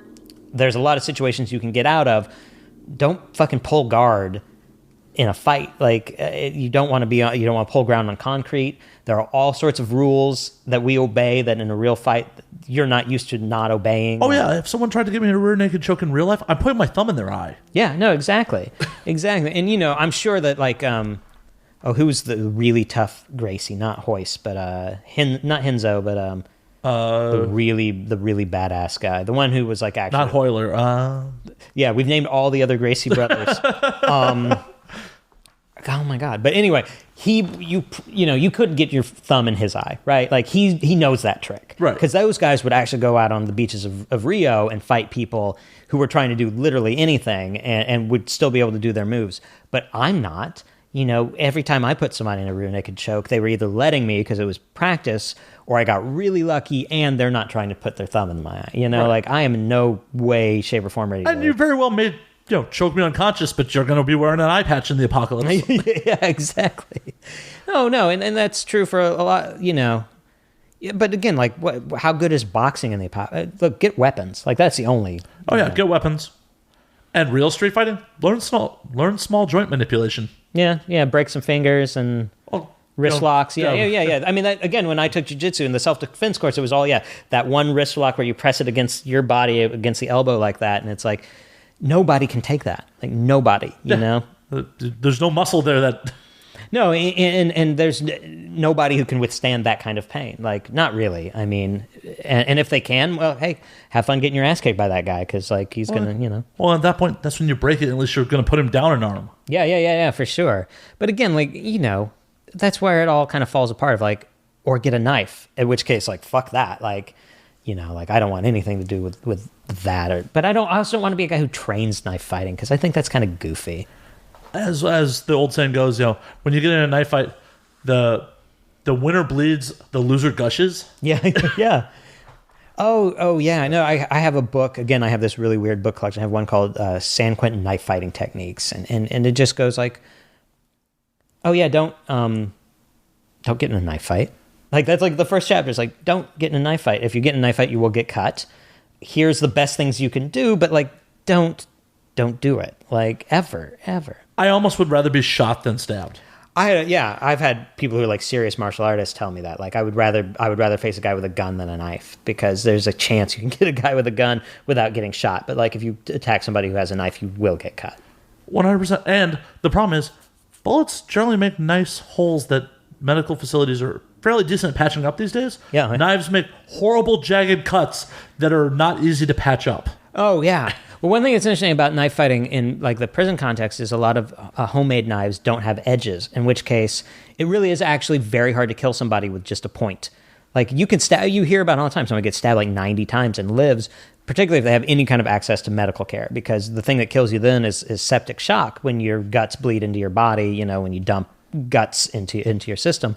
But if you have even a prison hospital is going to save your life in that case. Other than that, killing somebody with just a point, you have to like nick an artery, and you can't plan that. Nobody's that good where it's just like, and then I jammed him in the femoral artery. Right. Most of those, this may be hearsay, they'll try to get you in like the kidney or the liver. They'll try to get you in the lower back, where it's more likely to kill someone with a poke than right. But even then, like, you'll probably survive. Like, again, if you have access to any kind of medical care whatsoever. And people who get stabbed in the kidney or the livers, they keep fighting. I mean, that's the other like big lie that like movies and stuff tell you is that people just stop fighting, which is not usually even if you shoot somebody, you see it all the time in like real life if you watch those kind of videos, which I do, and I bet you do too. You shoot somebody, they don't notice a lot of times. Right. Well, I come from an armed security background. Oh, right. So, we were taught to shoot center mass and shoot to end the threat. Right. And the reason you shoot center mass, you don't shoot people in the head in real life, is a much larger target. Yeah. And there are so many things right here that if you hit them, people stop moving. Right. But you are still shooting at someone with something that is about the size of an eraser tip or a little bit larger, and is just going to expand a little bit more. Right. So you're only going to disrupt that much of their system with one bullet. Right. Oh, yeah. Well, that's it. That whole thing is like when you... I am very anti-cop for a guy who is trying to write a cop show. But one thing I have sympathy, I think they shoot too many people, but one thing you hear people say that's just stupid is like, well, why didn't they just shoot him in the leg? It's like, if you're shooting somebody, you're shooting to kill. Like, that's the rule. 100%. I had a situation about a month ago where I literally thought I was going to have to shoot somebody. Oh, yeah? And I told Robert Dean about it, actually. I was like, what, were you going to shoot him in the leg? I'm like, no, I was not. He's like, what? I'm like, no, if that gun had actually come out, because I had to go put it in my waistband while I was dealing with somebody. Wow. And I'm like, if it had gone in my hand, there would have been a verbal warning and then a discharge. Right. And there would have been probably multiple shots. Right. No, because that's the thing that I think people want there to be some gray area, but there isn't. It is, you're either not trying to kill someone or you're trying to kill them. There is no space with a gun in between that. Right. And that's why when I pulled the gun, I put it in my waistband under my shirt because I wasn't trying to escalate the situation. I was just concerned that I was going to have to use it. Now, you're being very coy about this. Are you being coy on purpose? Yes. Okay. Just checking, because if you weren't, I wanted to hear it. But that's okay. I'll happily tell you off air. Cool. On air, it's not... Fair enough. Guys, it's a really cool story. I'll tell you that. But yeah, I was very concerned that I was dealing with someone who was drunk and violent. Mm-hmm. And that I de-escalated the situation for the moment. But that they were so drunk that they may get violent again on a moment's notice. Right. And I'm not about to fistfight someone when I don't have to. Sure. So especially someone who's larger than me that could very well do me grave bodily harm. For sure. Yeah. Thankfully, I got them out of where we were with no additional incident. I didn't have to draw a weapon or shoot anyone. But other people I've told it to, like, what, you're going to just be like, yo, fuck you. That's not how I work. That's not how it works in real life. Right. No, we've all been spoiled by movies, which is how we all absorb gun culture for the most part. Even those of like, I was raised a little bit with guns, and my grandfather was a big gun guy. But like, so much of your gun, it's John Woo shit, where it's just like they shoot like 90 bullets at each other, and it's all. I love John Woo movies, but like, yeah, there's nothing's real. Just like how fights on TV are terrible, and when I pitch like LA Confidential, I always say I want the fights to look like World Star videos. I don't want them to look like, I never want to hear the word fight choreography. You have to choreograph them still, but I never want it to look, I hate fight choreography. Unless it's beautiful martial arts shit, but like... Right, but that's different. That's a martial arts movie in most cases. Right. But like, to me, like Deadwood was a show that did great fights because they would either just be one-sided ass kickings, or there's that great fight in season 3 where the two really big guys fight each other, and by 60 seconds into it, they're both on their knees because they're so tired they can't stand because they're both completely gassed. And you're like, that's a fight. Definitely. And I feel like in the modern era, because mixed martial arts is so big, people watch professional fighters beat the shit out of each other and don't go down to one-punch knockouts. Right. So portraying a one-punch knockout in modern media, people are like, really? Right. Really? Unless you're trying to portray that your character is such a badass that he can just... Right. But you're right. That's saying something. But also... I mean, like, God, I watched a Rocky movie the other day, and there are parts about those movies that hold up, but once you know anything about boxing at all, and I don't know a lot, but once you know anything, you just go, oh my God, that's the worst boxing in the world. Like, they just take turns hitting each other. There's zero defense. There's no, but I don't know, yeah, I just want to watch more movies where there are just fights that just feel like, oh, two people desperately trying to stay alive while they're being bombarded with adrenaline, even if they're fucking badasses, and... Like, if you watch street fights from MMA fighters, they still look a lot like fights from, like, normal people. They're just kind of cooler, But yeah, but no one really is going down to one punch. No. I also would love to see something where people who get knocked out act like people who get knocked out. Like, you've never seen a movie someone get knocked out and immediately start snoring, right? Which is something that happens, like, a lot or, they never just, like, hurt themselves really badly. Like, nobody's knee ever gets taken out in a fight. Or something else that never happens in movies is someone gets knocked out and then pops right back up. Right. Like that they don't even know what happened. Oh yeah, no, that would be awesome to see some guy in a movie like knock out like a nameless thug and then turn around and start talking and have the guy get up and go like, what? Yeah, that'd be great. That would be great. And then puke, right? Yeah. Puke. Or have the winner puke. I would love to see a fight in real life or in a movie where like the winner like puked afterwards. Yeah, he adrenaline dumps and pukes. Yeah. Like, because that's, like, what happens, Nobody walks out of a fight they might go, yeah, for, like, 30 seconds, but then, like, you also, like, look, I have not been in many fights in my life, but I've just been around it and I read around my life, so I'm sure you, as a security guard, have been in way more, but it's not, like, it's not fun. No. The last thing I want to do, ever, is get into an actual physical altercation. Yeah. Like, I can... handle myself okay, but I know even if I win, I lose. Right.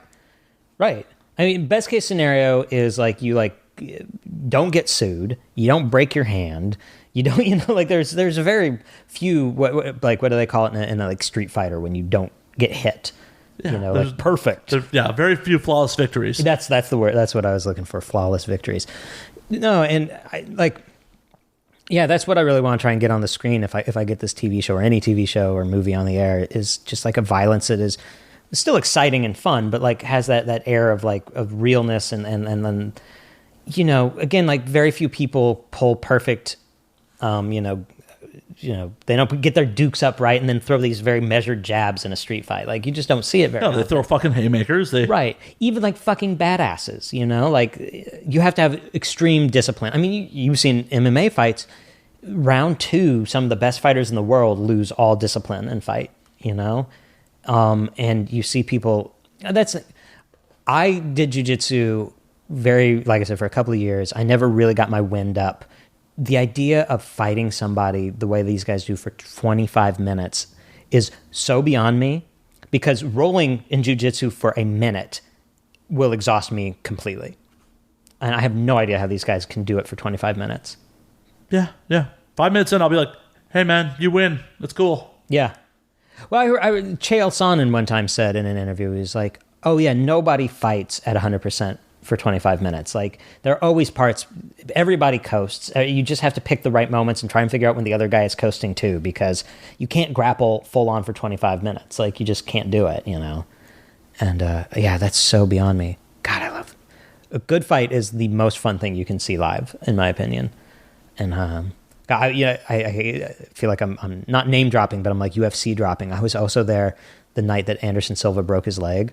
Oh shit! I watched that fight live, but I wasn't live there. It was again. It's the one thing that happens when you're live is you don't have Joe Rogan in your ear. So we're just like, I mean, you heard it. You heard it. Like, have you ever been in a baseball stadium and heard somebody hit a home run? Yeah. Oh. Yeah. Like you just heard the crack, and then he fell, and you could hear him screaming. I mean, he was screaming. I would be too. Fuck, yeah, that's the grossest thing I've ever seen in my life. I'm pretty sure I was screaming and it didn't actually happen to me. Yeah. Oh, yeah, but then they started showing it on replay, and people just started going like, stop showing it. Like, because he was still there. They were taking him out on a stretcher, and you're like, God, it was the grossest thing. But it was so real. And it was the same night that Ronda Rousey beat the shit out of Miesha Tate, too. Like, that was a crazy night. Like, you just go, you see, Ronda Rousey do what she did, and you go, well, they're not going to top that. And then it didn't really top it, but it was really something you saw, and we're like, I'm not forgetting this night. Like, this is what I'm taking to the grave, No. An amazing MMA fight. You're 100% right. There's just something about it. It's just like, wow, this is something that I could probably never do. No. And the fact that these people are doing it is mind-blowing. Do you ever see Fedor Emelianenko versus Brett Rogers? Yes. I have where Brett Rogers is. He's huge, big black guy. Yeah. Mohawk. And Fedor just drops him from a punch from the hip. It's just like, and like puts his whole body to it, and like almost falls on Rogers as he's knocking him out. Yeah, it's just like, oh my God. Yeah, I got into the sport like after Fedor had kind of had his heyday, so like that was all like me catching up and doing homework. Like, but that was one of his last fights, though, right? He's fighting Mir in April. Well, I meant one of his last before the like before he started taking losses. And, yeah. That was one of his last Emperor. Like, right. I think that was about the time I got into it. Yeah, because he lost to Verdum shortly thereafter. Oh, right. I like Verdum. Oh, Verdum has come so fucking far. Yeah. Well, he's really a guy who learned how to like use all of his gifts, and he's physically. That's the thing. When you just see them fight other heavyweights, you don't get a sense of like how fucking scary it would be to run into Verdum in an alley, where he's a fucking monster of a man. And so to learn how to like use footwork and do takedowns and to pile that all on top of already this guy who actually should use jiu-jitsu in a street fight, because nobody's going to run up and kick him in the back of the head because they don't want to die, Right. Like, he's going to choke your friend to death before you render him unconscious with kicking him in the head. Right. Also, if you render him unconscious, kicking him in the head, he's going to find out who you are later. So, don't do it. Don't do it. Don't do it, man. And he's done some crazy shit. Like that fight with Travis Brown, he started off with a jump kick. Oh, that was great.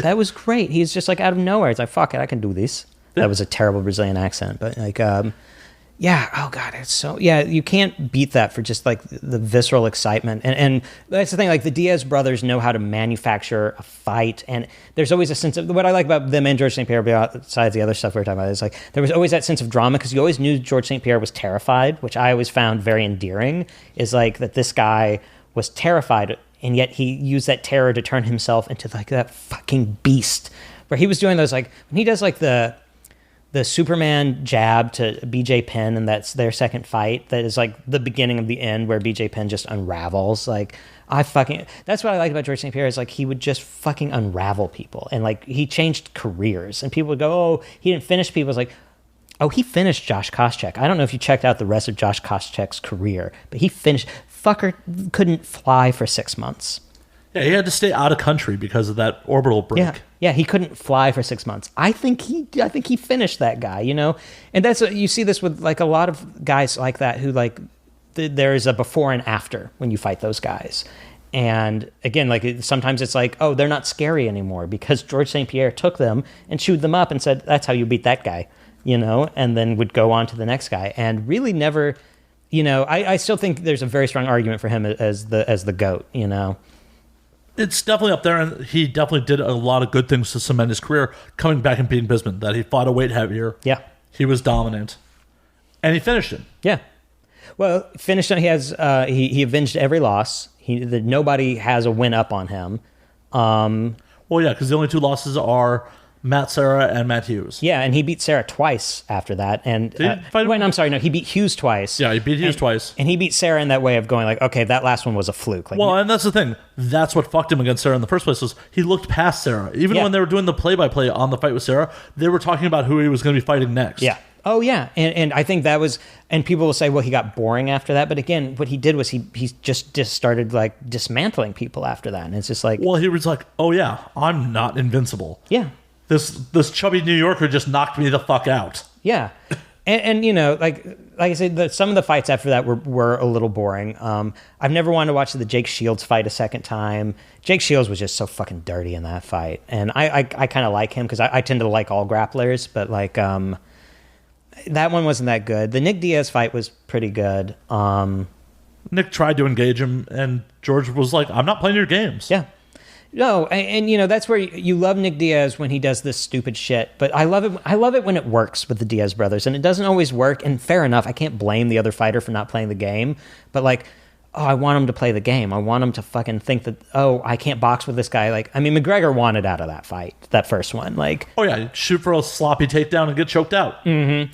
But I tell you, I mean, that was as into a fight as I've ever been. And listening to the play-by-play afterwards, and when people were breaking down just how thoroughly Nate's jiu-jitsu game dismantled McGregor that quickly, where he did that one, he secured the rear naked choke with a punch to the jaw. Like, he just knocked his jaw aside so he could get the thumb razored in under the jaw so he could like really lock in the choke. It was just like he hooked his leg to stop him from pulling guard. It was like a perfect performance from a guy who like flips double birds and like fucking has like goofy ass fucking weed clothes and shit like that. But also teaches children jiu-jitsu. Right, and the fact that, again, like, Conor McGregor, I totally understand why he's a star. He is fucking charismatic. I mean, I'm sure you've been in the room with, like, there are people who are, like, famous and attractive, and then there are stars. And when you're in the room with a star, you know the difference, because you're like, I can't stop looking at that person. And Conor McGregor has that, and it's really rare. But, like, so I get why he's popular, but I fucking hate him. And that was like, to me, like, I think one of the reasons I have been less into MMA since then is I knew that I was never going to have a better moment than when Diaz started kicking his ass in that fight. I don't know, man. I love Khabib so much. He's great. I haven't actually, this last fight snuck up on me. I haven't watched it. Oh, it's available on Fight Pass in like 8 days. Okay, yeah. I still have Fight Pass, so I should check it out, because I do. Look, Conor McGregor will never get in a ring with that guy. No. Hell, Tyron Woodley is working on TMZ these days. Oh, yeah? And one of the other TMZ sports guys were like, so Khabib, how do you think about going up to 170 and fighting Tyron? And Tyron's like, no, I want no part of this. I just love when I learned, the best thing I ever heard about Khabib was when you found out, that viral video of the kid wrestling a bear? That's Khabib. Like, he fucking got his start literally wrestling bears. What the fuck are you? Like, what the fuck is Conor McGregor after that? For fuck's sake, Michael Johnson, he's talking to Dana White as he's dismantling him. Like, how demoralizing is that? Like, this guy is wrestling me to a standstill where I cannot do anything. Yeah. And he is having a conversation with someone else while he does it. That's what, I think, I'm not a baseball guy, but I use this analogy anyway. Like, I think once you really get into grappling and MMA, it's like how I hear there are people who can watch a baseball game with no hits and think like it's fascinating because it's a pitcher's duel and all this thing. I don't get that at all. But I know there are people who just want them to like fucking stand them up. And it's just like, no, man. Once you learn about grappling, it is so fascinating. And Khabib is so good at it. It's like him and Demian Maia are the two guys where it's just like, I love watching somebody just fucking put on a clinic like that. So in the Edson Barboza fight, the Khabib's most recent victory, yeah, he did this little thing that was so slick. I don't know if everyone caught it. So Barboza had like an 86% takedown defense coming into that fight. Yeah. He doesn't have that anymore. No, not at all. He's propped up against the cage. He's doing, he's going wide so Khabib can't get a double leg. Khabib steps on his foot and slides his foot forward. Mm-hmm. And then takes him down. Oh, he like traps the foot. He traps his foot with his foot and then slides it out from the cage. Oh, okay. So and pulled him off balance that way and then took him down. Ooh. Like, that is so slick. Fuck, I love shit like that.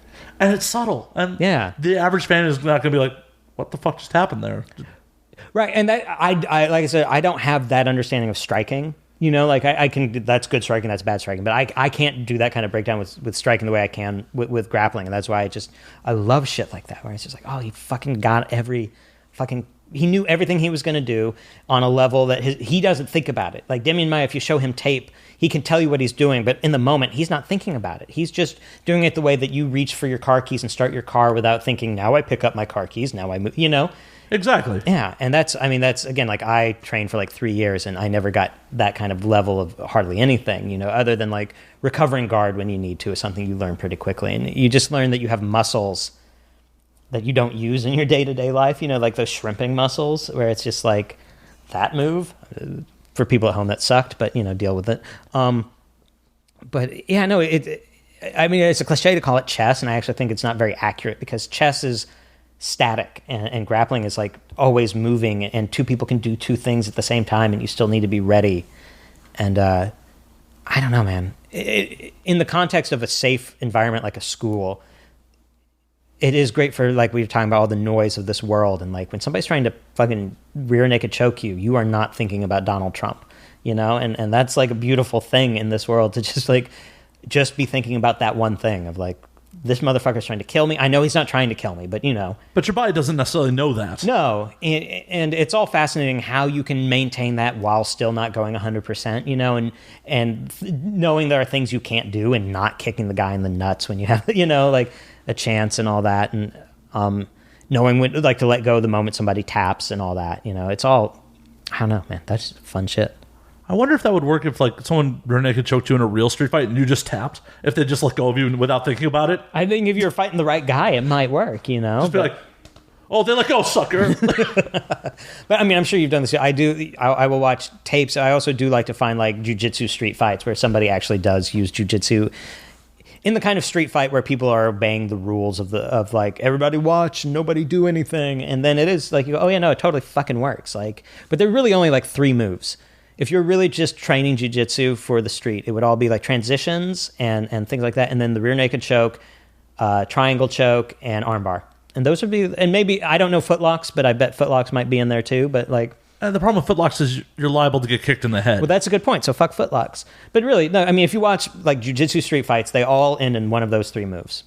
Yeah, I feel like an arm triangle might be effective too. Well, yeah, an arm triangle. I could see that too. But like, really, if you're in a position to do an arm triangle, you're on top.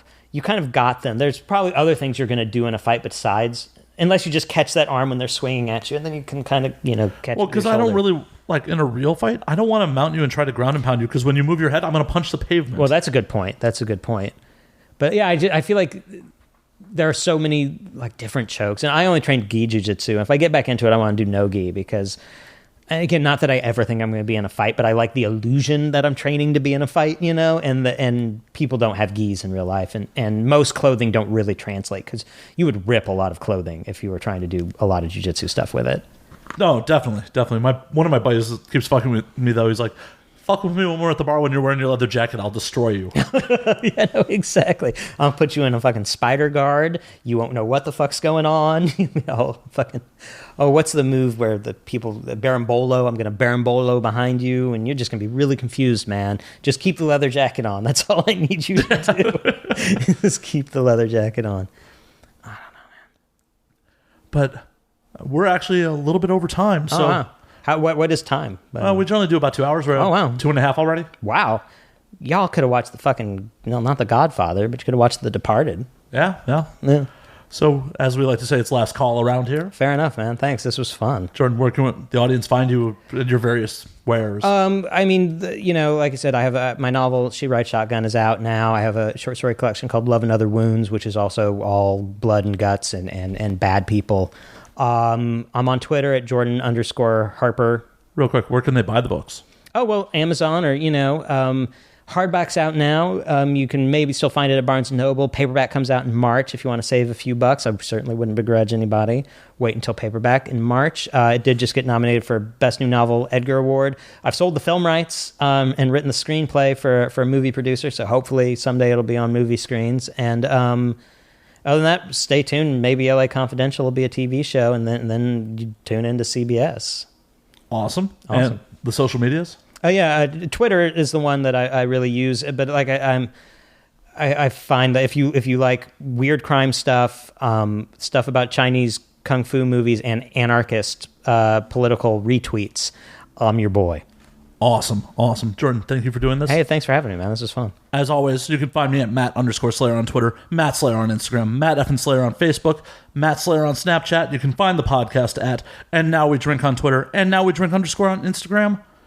Hey, stay filthy, y'all.